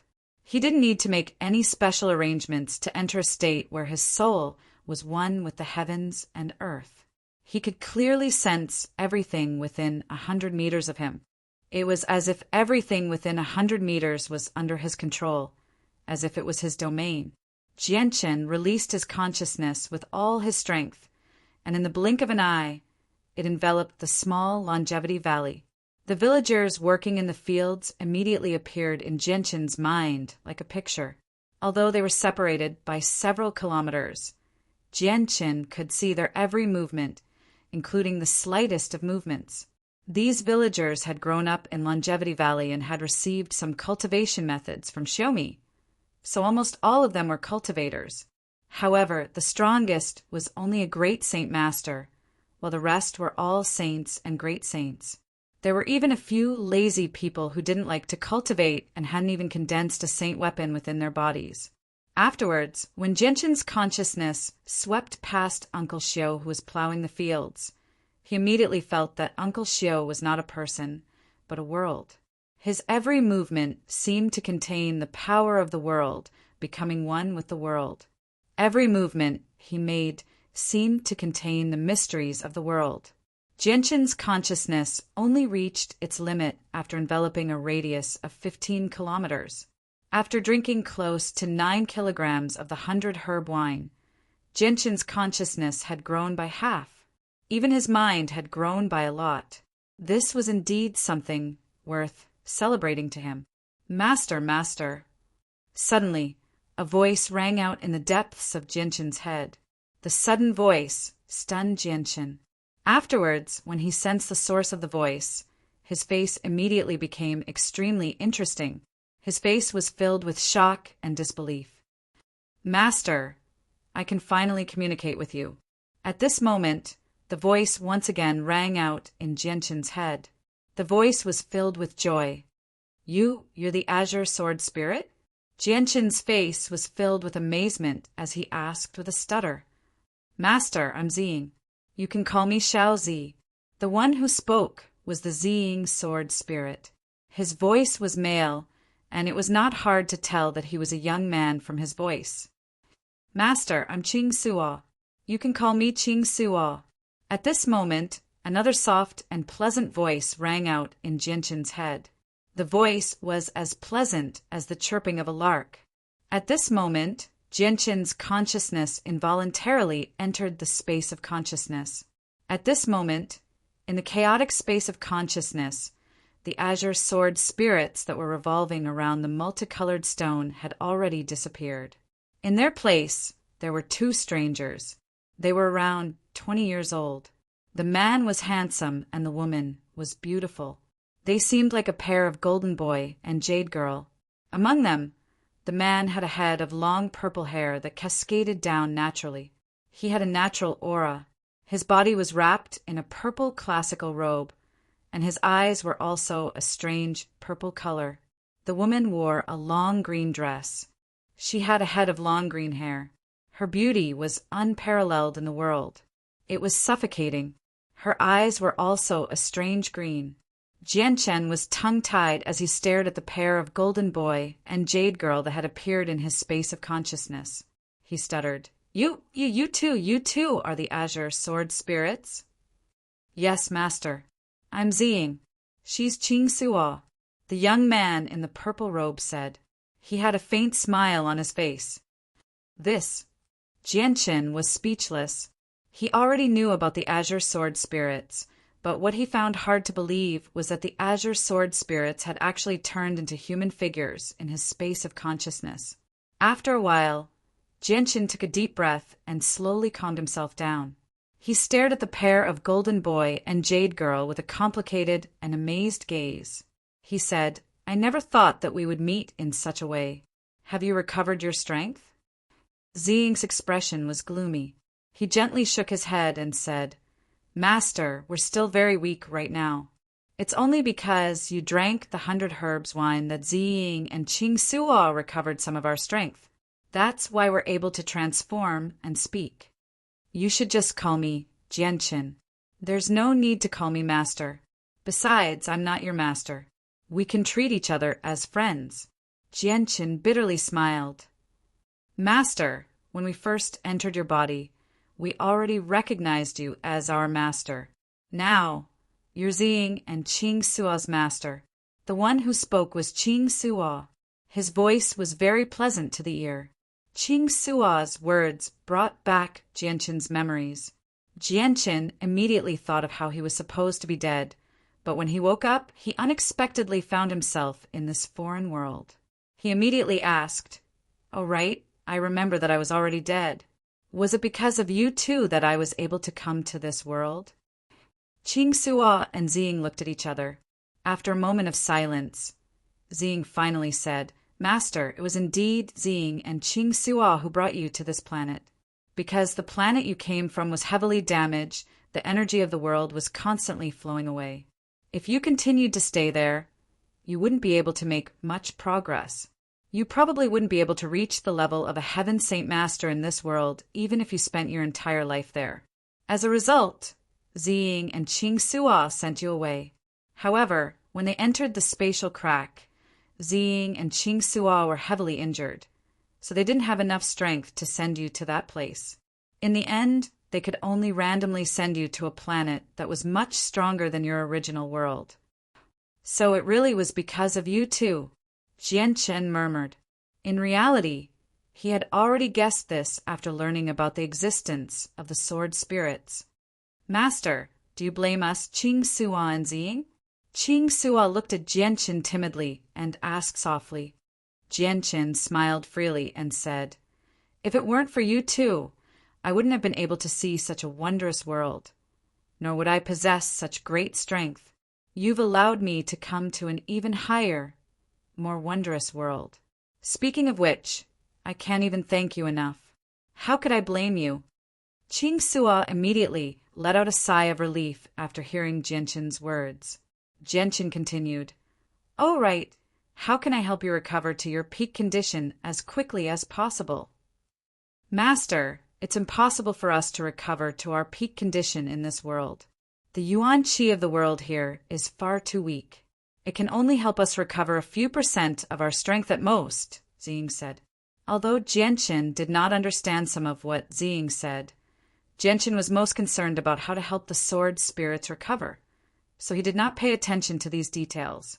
He continued, "Then how can I help you recover your strength as quickly as possible?" Ziying pointed at the 5-colored stone floating in the space of consciousness and said, "Master, this 5-colored immortal crystal is the only thing that can help us recover some of our strength. Ziying and Qing Suo have been absorbing the immortal qi within the immortal crystal these days." 5-colored immortal crystal? What's that? Jianqin asked in confusion. "Master, the 5-colored immortal crystal is an energy crystal condensed from immortal qi. It has been transformed over millions of years. It's not something from this world. It's already very unbelievable that we could find one here. Over millions of years." Jianqin gasped in shock. Chapter 386. Now that the sword spirits could speak in human form, it was much easier for Jianqin to communicate with them. It was no longer as difficult as before, where it took him so much effort to express himself. Jianqin asked many questions that he did not understand and answered most of his questions. At the very least, Jianqin knew that the reason why he could reincarnate here was all because of the sword spirits. "Oh, right, Ziying, Qing Suo, is there any way for me to cultivate Saint Force?" Jianqin suddenly asked. Without Saint Force, he would not be able to use the illusory flash or his famed swift sword style. He was very unwilling to accept this.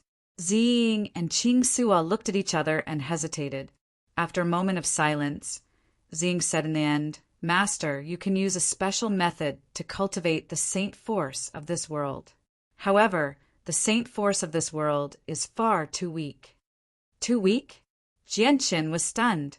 Ziying nodded. Yes, master. The saint force of this world is far too weak. Ziying does not recommend that you cultivate saint force again. Ziying paused before continuing before Jianchen could say anything. Master, Ziying and Qing Su Ah can help you cultivate chaotic force if we work together. Cultivate chaotic force? Is this chaotic force very powerful? Jianchen asked in doubt. Ziying nodded. Yes, master. Chaotic force is the most powerful energy. Then, how do I cultivate chaotic force? Jianchen was rather interested. He would not let go of any opportunity to become stronger. Master, Ziying and Qing Suo were born from chaotic force. Our yin and yang qi are also formed from chaotic force. As long as Ziying and Qing Suo work together, we can refine any energy in the world into chaotic force. Ziying said proudly. Being able to refine chaotic force seemed to be a very impressive ability. Qing Suo said at this moment, Master, refining chaotic force requires an extremely large amount of energy of the world. If you just absorb the energy of the world, you probably won't be able to refine a single strand of chaotic force even after 10 years. Master, the 2 ruler armaments in your hands contain quite a lot of energy. Ziying and Qing Suo can refine the energy in them into chaotic force. Jianchen beamed with joy when he heard that. He could not use the 2 ruler armaments at all, so he could not use their full power. They were basically 2 pieces of trash. If he kept them on him, he was worried that the people of the Shi family would use a special secret technique to find them. He wanted to throw them away, but that would be too much of a pity. He had no idea how to deal with them. Now that the sword spirits could refine chaotic force from the ruler armaments, not only would it solve one of his problems, but it would also help him increase his strength. Obviously, he was extremely willing. All right, I'll give the 2 ruler armaments to you. When can you refine the energy in them into chaotic force? Jianchen was rather impatient. Ziying and Qing Suo looked at each other and smiled when they saw the impatience on Jianchen's face. Ziying said, Master, we can refine chaotic force for you at any time. However, the energy of this world is just too weak. Refining a single strand of chaotic force will consume a vast amount of energy, so Master's cultivation in the future will probably be even more difficult. It's fine. I'll just go find a few more ruler armaments when I'm strong enough in the future. Jianchen waved his hand and said without a care, If that's the case, Master, take out the 2 ruler armaments. Ziying and Qing Suo will refine chaotic force for you right now. Qing Suo said. Jianchen left the space of consciousness and immediately took out the 2 ruler armaments from his space ring. He asked, Ziying, Qing Suo, what should I do now?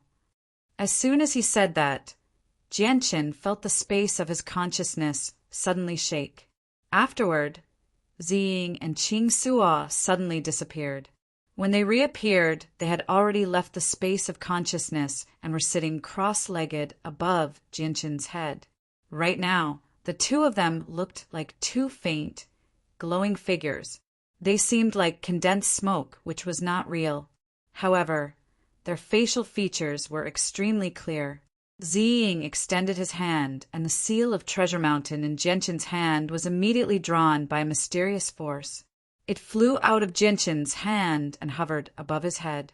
It just happened to stop between Ziying and Qing Suo.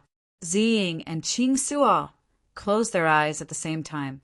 They slowly extended their hands, and a faint purple and azure light radiated from their palms, enveloping the seal of Treasure Mountain.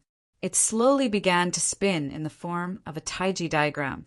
2 hours later, the seal of Treasure Mountain had been completely refined. It turned into a powerful pulse of pure energy that hovered between Ziying and Qing Suo's palms. Ziying and Qing Suo did not stop because of this.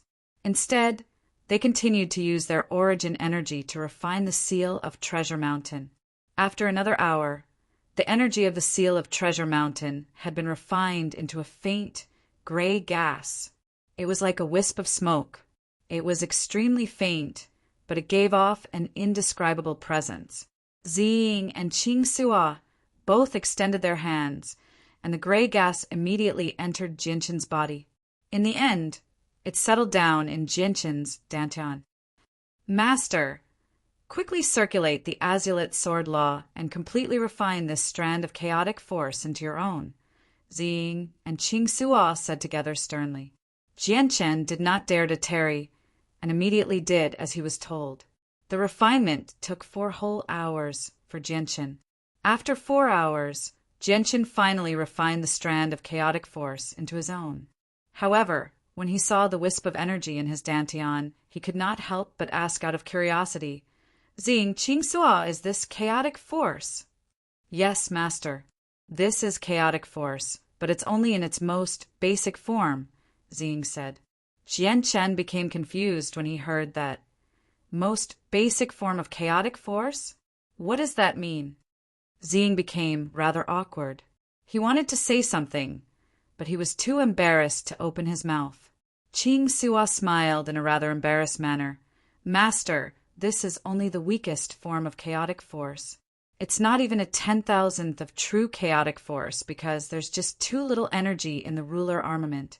It's not enough to refine true chaotic force. Oh, I see. Jianshan came to a realization. However, this also allowed him to gain a basic understanding of chaotic force. A ruler armament was the crystallization of all the energy of a 9th heavenly layer saint ruler. He had never thought that such a tremendous amount of energy could only be refined into a sliver of chaotic force. This was more than enough to demonstrate just how terrifying and powerful chaotic force was. Master, none of the cultivation methods on this continent are suitable for chaotic force. You can only use the azulate sword law in the future. It's a peak cultivation method created by a great master in the past when he comprehended the ways of the world. The method recorded inside can refine any energy in the world, including chaotic force, Ziying explained. Cultivation methods only required a special method to refine the energy absorbed and turn it into one's own energy. The azulate sword law was indeed an extremely profound cultivation method. It was all-encompassing, allowing one to refine whatever energy one absorbed. It could even refine chaotic force. Jianshan nodded slightly. He sighed emotionally inside.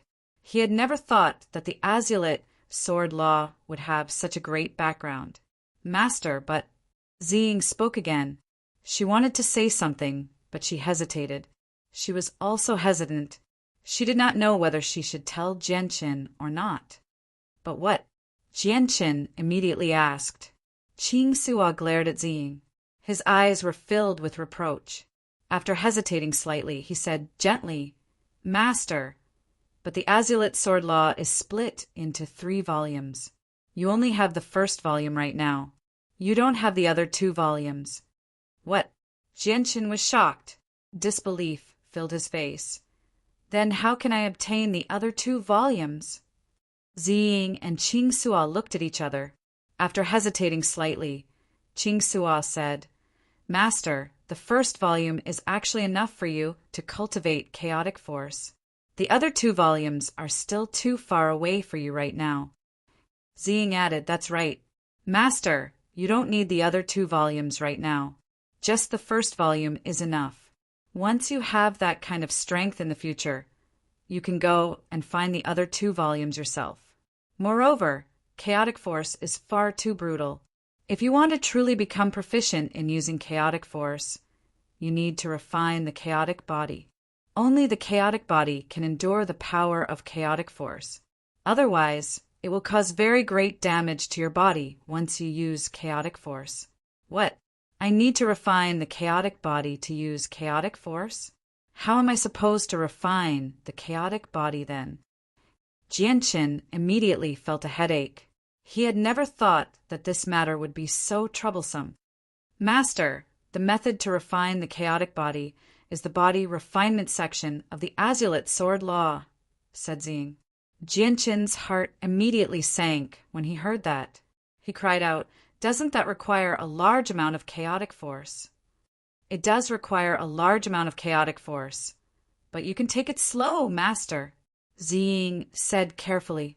He could already imagine what Jianshin's expression would be when he learnt about this. Jianshin almost fainted when he heard that, but he did not lose his composure. He sighed at the sky and murmured to himself in disappointment, I knew there was no free lunch in the world. I never thought that chaotic force would be so troublesome.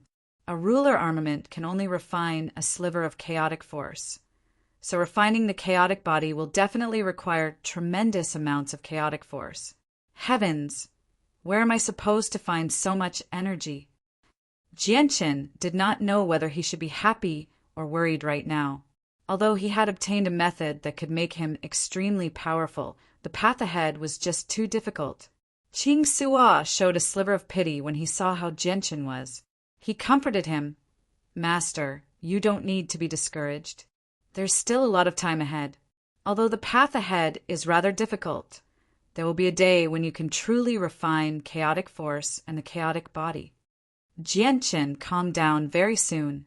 He knew that he had to put in a lot of effort to obtain great rewards because there was no free lunch in the world. There was no free lunch in the world, and there was no free lunch. He had to pay a corresponding price if he wanted great strength. Chapter 387. Over 4 hours later, Ziying and Qing Sua refined Jianshin's second ruler armament as well, allowing him to obtain another strand of incomplete chaotic force in his dantian. 2 strands of chaotic force that were as thin as mist revolved around Jianshin's dantian, but Jianshin was unable to sense the power of the chaotic force at all. Immediately, he was unable to sense any pulses of energy. He felt like they were useless gas. However, Jianshin did not dare to underestimate them at all because he knew that the 2 strands of chaotic force had been refined from 2 ruler armaments. Perhaps the power of chaotic force had exceeded Jianshin's understanding, so it could not be used as a regular form of energy. Ziying and Qing Suo returned to Jianshin's consciousness to rest after refining the 2 ruler armaments into chaotic force. Only Jianshin sat on his bed and studied the chaotic force in his body. Chaotic force is just far too powerful. I need the chaotic body if I want to use it. Without a powerful body, it's impossible for a regular body to support the circulation of chaotic force. In other words, I can't use chaotic force at all. Jianshin frowned and thought, if that's the case, I might as well use a strand of chaotic force to refine my body. I'll make my body stronger first. Although a strand of chaotic force won't be enough for me to reach the chaotic body, it can strengthen my body by quite a lot at the very least. Jianshin thought and made up his mind very soon. As soon as he thought of that, Jianshin immediately controlled a strand of chaotic force to circulate through his body. Fortunately, he had been cultivating the body refinement section of the Amulet sword law for quite some time now, so he had accumulated quite a lot of experience. Although the strand of chaotic force was extremely small, it was powerful. Jianshin controlled the strand of chaotic force to circulate through his body. At that moment, Jianshin finally sensed the power of chaotic force. Before the strand of chaotic force, his body was as fragile as a piece of tofu. Wherever the chaotic force passed by, Jianshin's body would immediately be reduced to a horrible sight. His meridians would rupture, his organs would shatter, and even his flesh would be reduced to mush. Even though it was incomplete chaotic force, it was still not something Jianshin could endure with his current body. This was the first time Jianshin had suffered so much pain from refining his body ever since he began cultivating the body refinement section of the Amulet sword law. Jianshin constantly trembled as he sat on the bed. His face had become pale long ago as large beads of sweat dripped down his forehead. His handsome face had become completely twisted from the pain as his facial muscles constantly twitched. Finally, a painful groan emerged from Jianshin's throat uncontrollably. At that moment, the pain Jianshin suffered was thousands of times greater than anything he had ever suffered in the past. The unbearable pain ravaged Jianshin's nerves and tortured Jianshin's mind. Even with the powerful senses of his soul, There were several times where he almost fainted from the pain. "Ah, Master, how can you directly use chaotic force to refine your body? Your body is just too weak right now. This will cause you a lot of pain. Master, you have to endure it." Ching Sua's worried voice suddenly rang out in Jinshin's head. "Master, you have to endure it. Although the chaotic force will destroy your body, it will also modify it. As long as you go through this, it'll be much easier in the future," Ziying encouraged Jianshin. Jianshin clenched his teeth. The intense pain had even robbed him of the ability to speak. At that moment, he could not even utter a single word. Like a wisp of smoke, the chaotic force slowly moved through Jianshin's body. It was like an explosive. Wherever it passed by, Jianshin's body would be reduced to mush. Blood leaked out from his pores, dyeing Jianshin's clothes red. Very soon, the chaotic force moved through every inch of Jianshin's body. By now, a third of its power had been depleted. Jianshin let out a sigh of relief. Just when he wanted to stop and use Radiant Saint Force to heal his wounds, Ziying's voice rang out in his head. "Master, don't stop." Jianshin gritted his teeth and immediately gave up on the idea of resting. He endured the pain and continued to circulate the chaotic force through his body. Afterwards, Jianshin's pain had decreased by a lot. After circulating through his body 3 times, the chaotic force finally dispersed after exhausting all of its power. Jianshin seemed to have lost all of his power as well. He was like a pile of mush, lying on the bed powerlessly as he gasped for breath. "Master, you've successfully taken the first step. After experiencing this pain, it'll be much easier for you to refine your body with chaotic force in the future. Of course, the difference in strength between the chaotic force and your body can't be too great."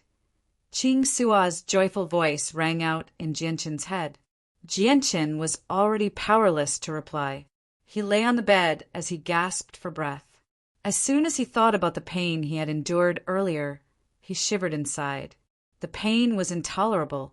After resting for a while, Jianshin finally recovered some of his strength. He immediately controlled the Radiant Saint Force in the surroundings to heal himself.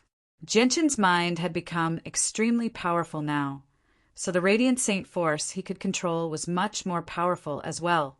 The entire wooden hut was filled with a dense layer of Radiant Saint Force. Fortunately, it was daytime, so the Radiant Saint Force was not very obvious.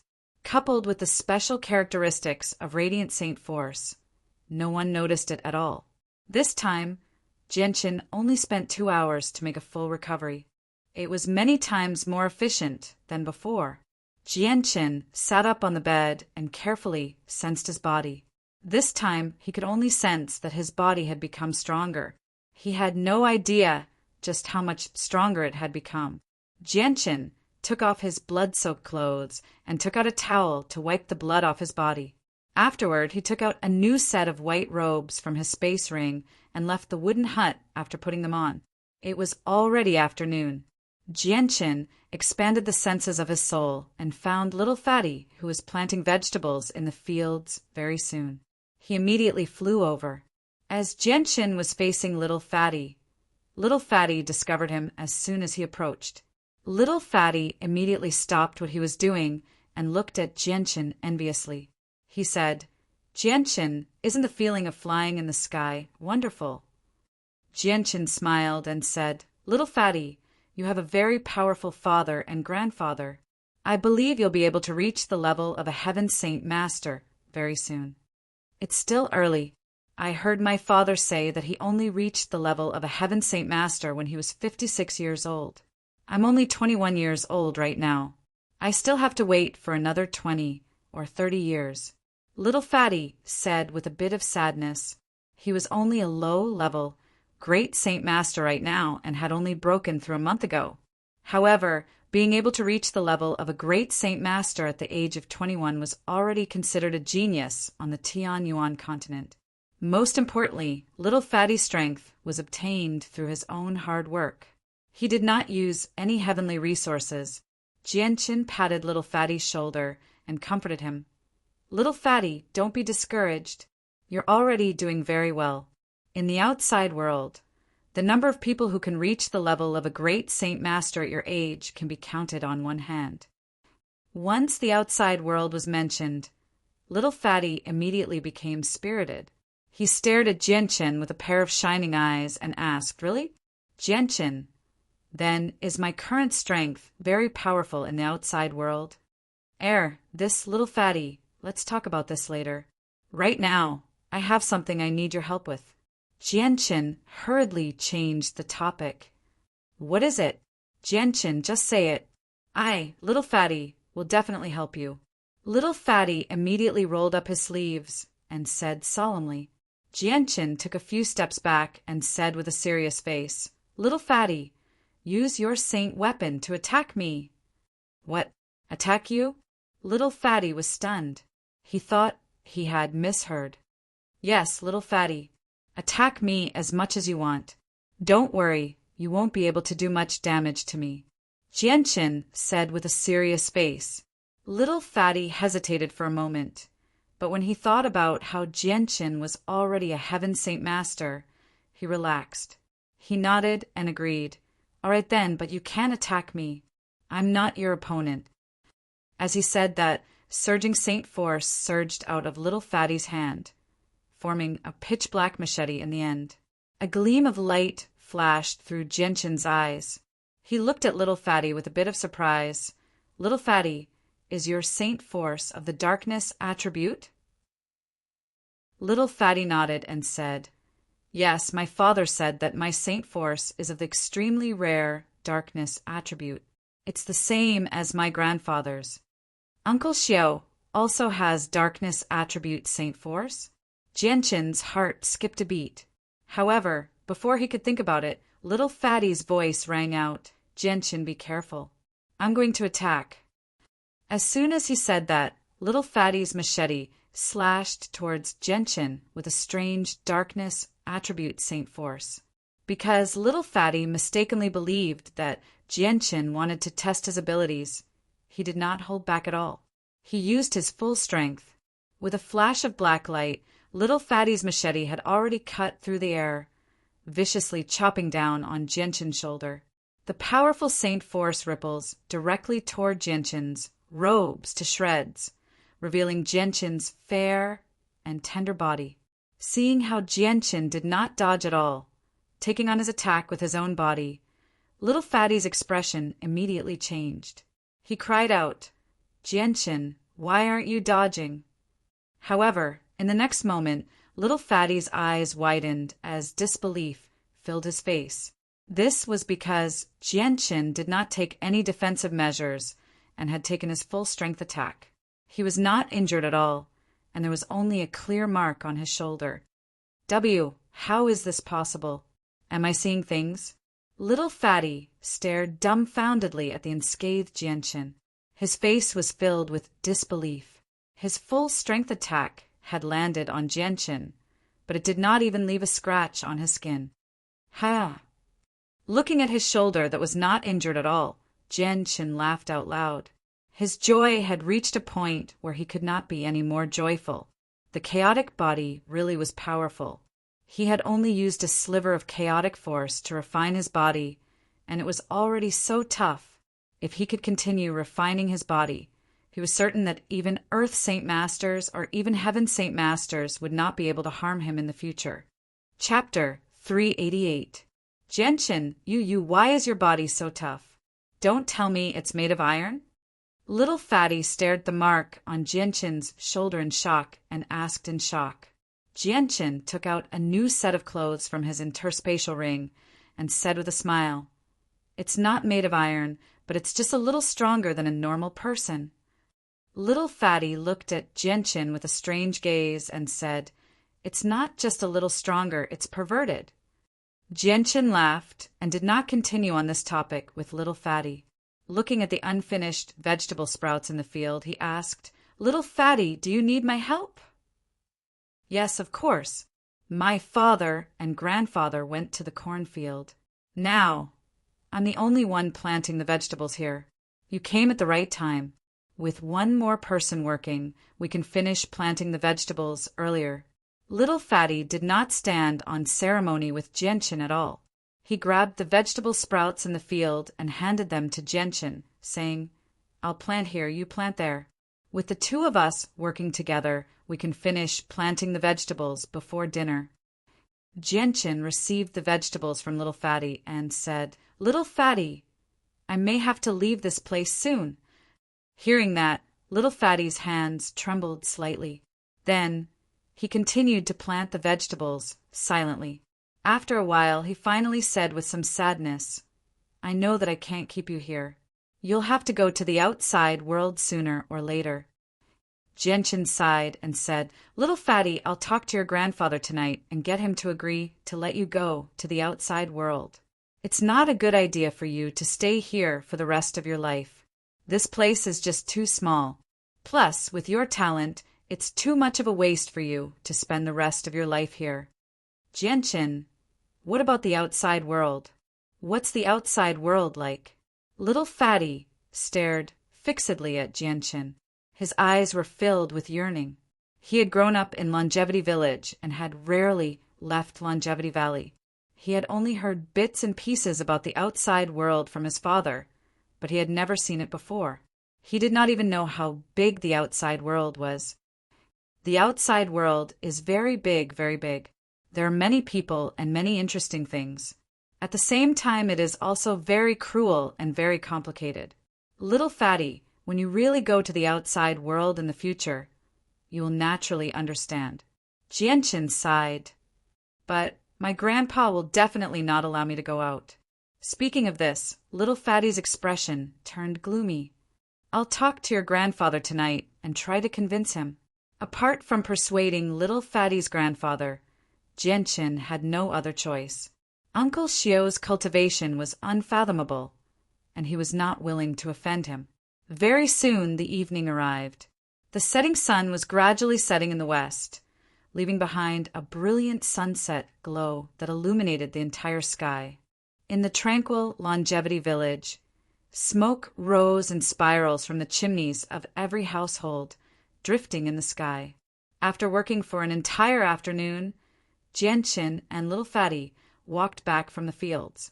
After the two of them separated, Gentian immediately went to his room to check on the white tiger's condition. The white tiger was still in a deep sleep. It had not completely digested the heavenly treasures it ate during the day. Seeing that the white tiger was safe and sound, Gentian also felt relieved and left. Then he gathered with Little Fatty and his family to eat dinner. However, there was an empty seat at the dinner table tonight. Looking at the empty seat, Little Fatty asked with a puzzled expression, "Grandpa, why isn't Father here?" "Little Fatty, your father has something to do, so he went out. Don't worry about him. Eat well." Uncle Shio had a kind smile on his face, and his gaze towards Little Fatty was full of love.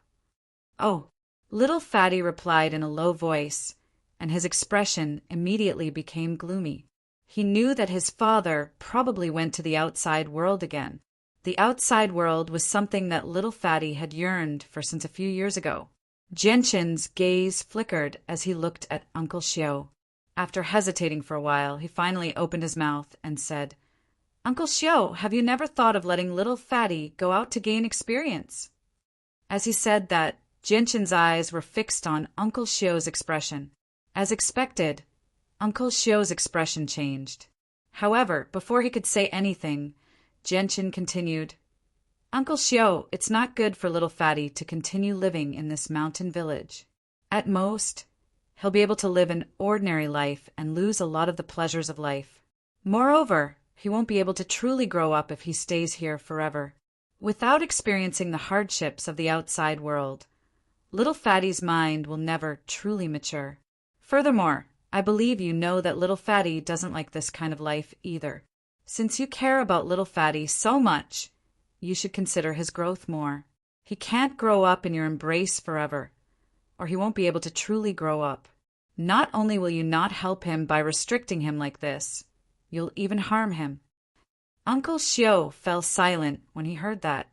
As someone who had wandered the Tianyuan continent for countless years and had experienced many storms, How could he not understand something like this?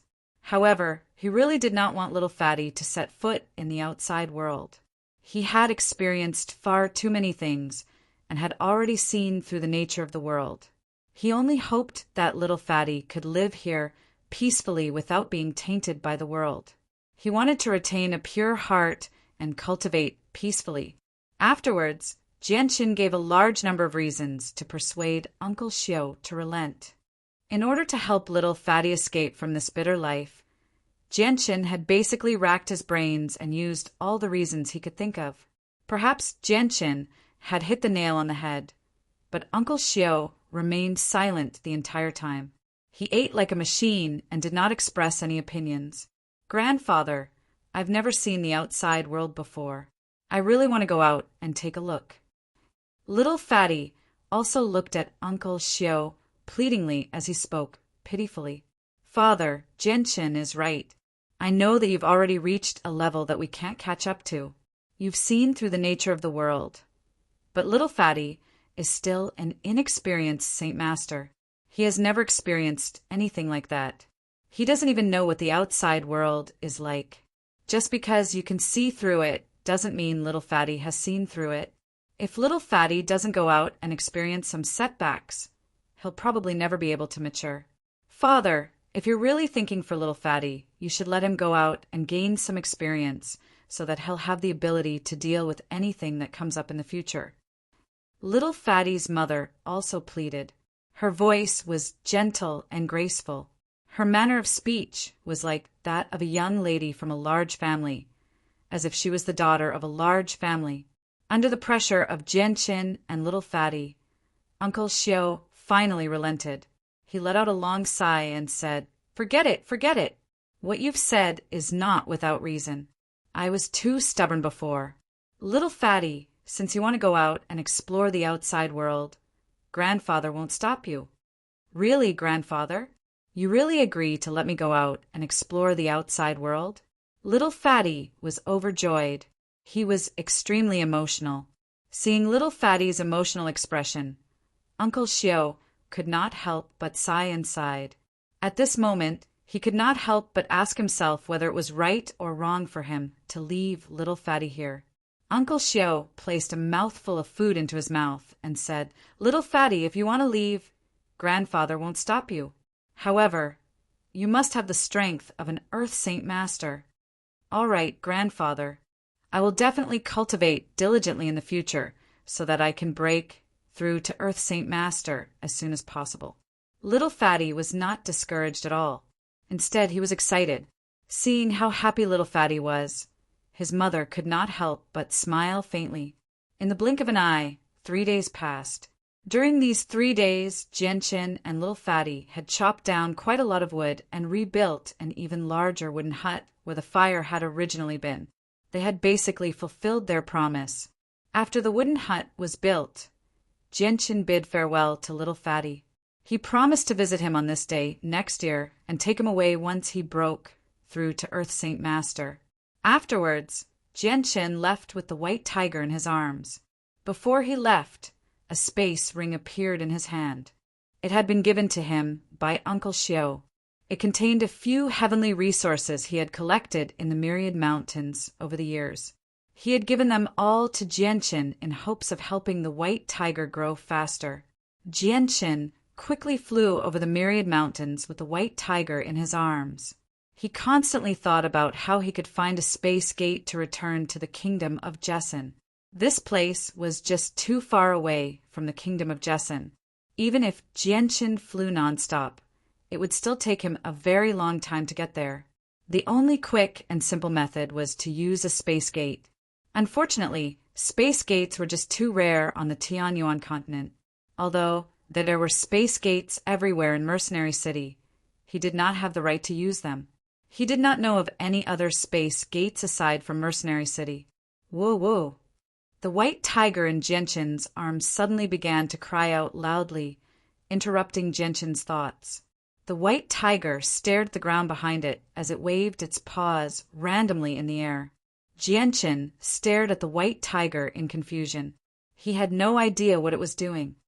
Whoa, whoa. The white tiger kicked around in Gentian's arms as it constantly cried out while pointing at the forest behind it. Its wings opened and closed slightly as if it wanted to fly out of Gentian's arms. Gentian hugged the white tiger tightly and gently stroked its furry head. Afterward, he returned in the direction the white tiger had pointed out before landing in a dense forest. As soon as Gentian's feet touched the ground, the white tiger leapt out of his arms. It ran along the ground with its powerful limbs and very soon stopped before the roots of an ancient tree that was over 100 meters tall. Jianchen walked over to take a look and couldn't help but laugh. It turned out that there was a lingzhi growing there. The lingzhi was purple in color and wasn't very big. It was only about 20 centimeters tall and 10 centimeters wide. However, looking at the white tiger's drooling appearance, Jianchen knew that this was a heavenly treasure that was quite old. Although the size and age of the Ganoderma lucidum were somewhat unsightly, not every heavenly material and earthly treasure would grow larger with age. Jianchen carefully dug up the lingzhi. As soon as he held it in his hands, a furry little head impatiently came over. Its cute little nose kept sniffing around the lingzhi. "Eat it!" Jianchen chuckled and directly put the lingzhi in front of the white tiger's mouth. The white tiger let out a cry of joy and swallowed the lingzhi in one gulp. Then it closed its eyes and went back to sleep to digest the medicinal power. Chapter 389. This time, the journey back was very peaceful. Jianchen flew across the 100,000 mountains without encountering any attacks from flying magical beasts. After leaving the 100,000 mountains, Jianchen floated 1,000 meters in the air. The fierce winds in the air whistled as they brushed past Jianchen, causing Jianchen's white robes to flutter in the wind. Jianchen hugged the white tiger with his left hand as he took out a map from his space ring with his right hand. The map recorded the terrain within 300,000 kilometers. The kingdom of Jessin was too far away, so it didn't appear on the map at all. Jianchen carefully scanned the map. All the countries within 300,000 kilometers appeared in Jianchen's eyes, including the location of Mercenary City. Jianchen's eyes paused on Mercenary City for a while as he sighed inwardly. He then carefully observed his surroundings again. He believed that he had sufficient strength now. Moreover, the kingdom of Jessin was most likely at war right now. Jianchen knew nothing about the situation there, so he had to hurry back as soon as possible. Otherwise, if he delayed for too long, the kingdom of Jessin would be conquered. At that time, he would face the tragedy of losing his family. This was something that Jianchen didn't want to see the most. Right now, Jianchen could only hope to find an organization with a space gate on the map. Then he could use the space gate to travel to the kingdom of Jessin. This was the only way for him to hurry back. Suddenly, a section of the map labeled Qin Empire appeared before Jianchen's eyes. Seeing this, Jianchen's eyes lit up. He immediately thought of Qin Ji, whom he had befriended at the mercenary tournament. With a flip of his hand, a palm-sized jade pendant appeared in Jianchen's hand. A large Qin character was written on the jade pendant. This was the personal jade pendant that Qin Ji had given him before they parted ways. Looking at the valuable jade pendant in his hand, Jianchen muttered to himself, "Since Qin Ji has an emperor armament and a barrier within him, then the Qin Empire must be very powerful. I wonder if they have a space gate." Jianchen floated in the air and hesitated for a while. In the end, he gritted his teeth and decided to make a trip to the Qin Empire first. Whether the Qin Empire had a space gate or not, he had to give it a try. The Qin Empire was located 100,000 kilometers north of Mercenary City. It was about 120,000 kilometers away from Jianchen's current location. It would take some time for him to get there. Jianchen controlled the wind essence between heaven and earth to fly.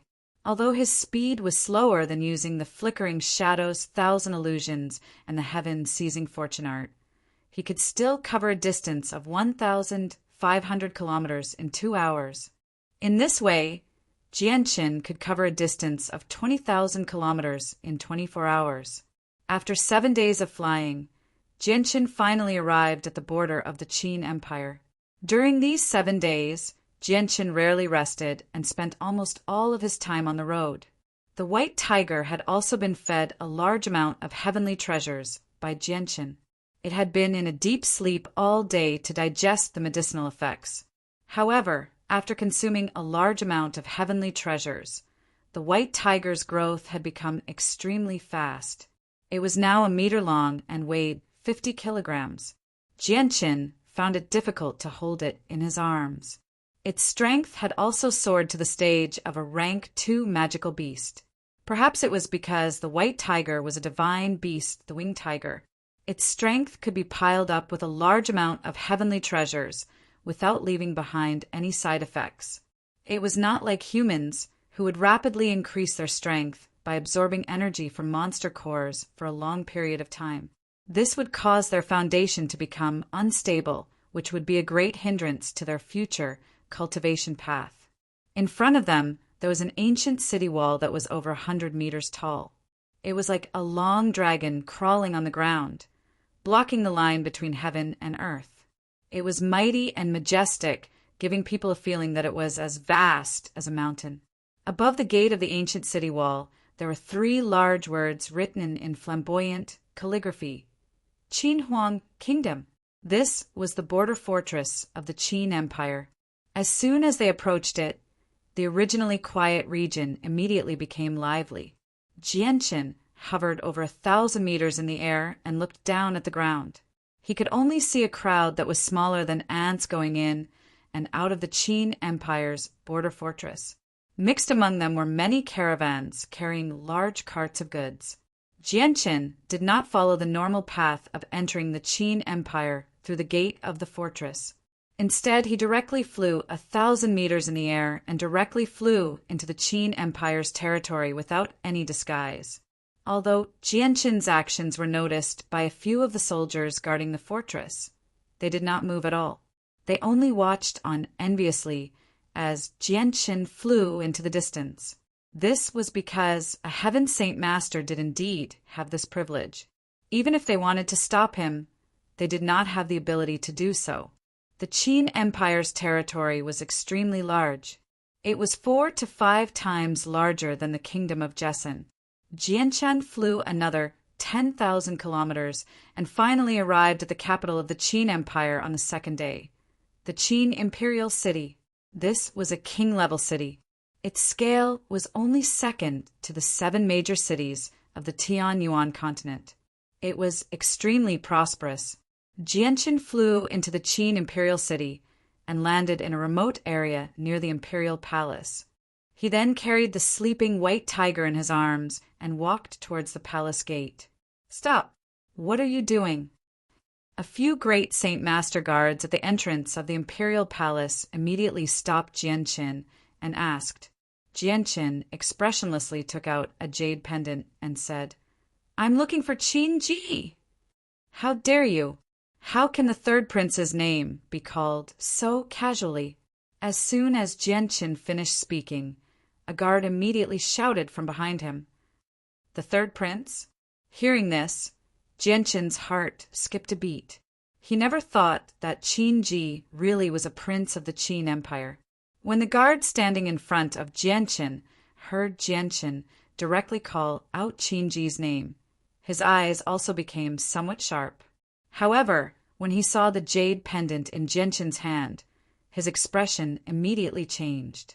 He cried out in surprise, "This is the imperial jade bestowed by His Majesty."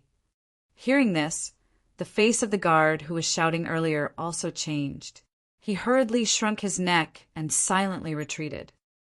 "Young master, can you let me examine the jade pendant?" The guard in front of Jianqin's tone became much more polite.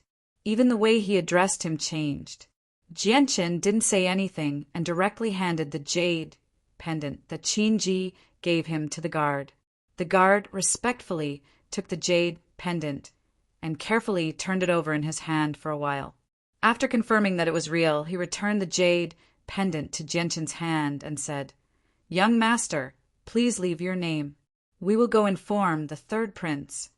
Jianchen, young Master Jianchen, please wait a moment. After the guard said this, he immediately called someone over and whispered something in his ear.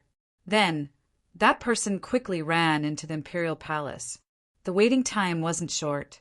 Jianchen stood in front of the imperial palace for almost an hour before he finally saw a luxuriously robed youth hastily walk out of the imperial palace.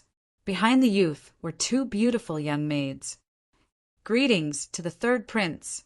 As soon as the youth left the imperial palace, the dozen or so great Saint Master guards immediately knelt down on one knee and respectfully bowed. This youth was precisely Qin Ji. All of you rise, Qin Ji indifferently said. Then his eyes landed on Jianchen. However, when he saw Jianchen's current appearance, he couldn't help but be stunned. Then he walked up with a face full of smiles and said, Brother Jianchen, I never thought it would really be you. However, how did you become like this? Not only is your hair gone, even your eyebrows and eyelashes are gone. Don't tell me you were burned by a fire? I almost couldn't recognize you. Jianchen awkwardly smiled and said, I ran into some trouble a while ago, which is why I ended up in such a sorry state.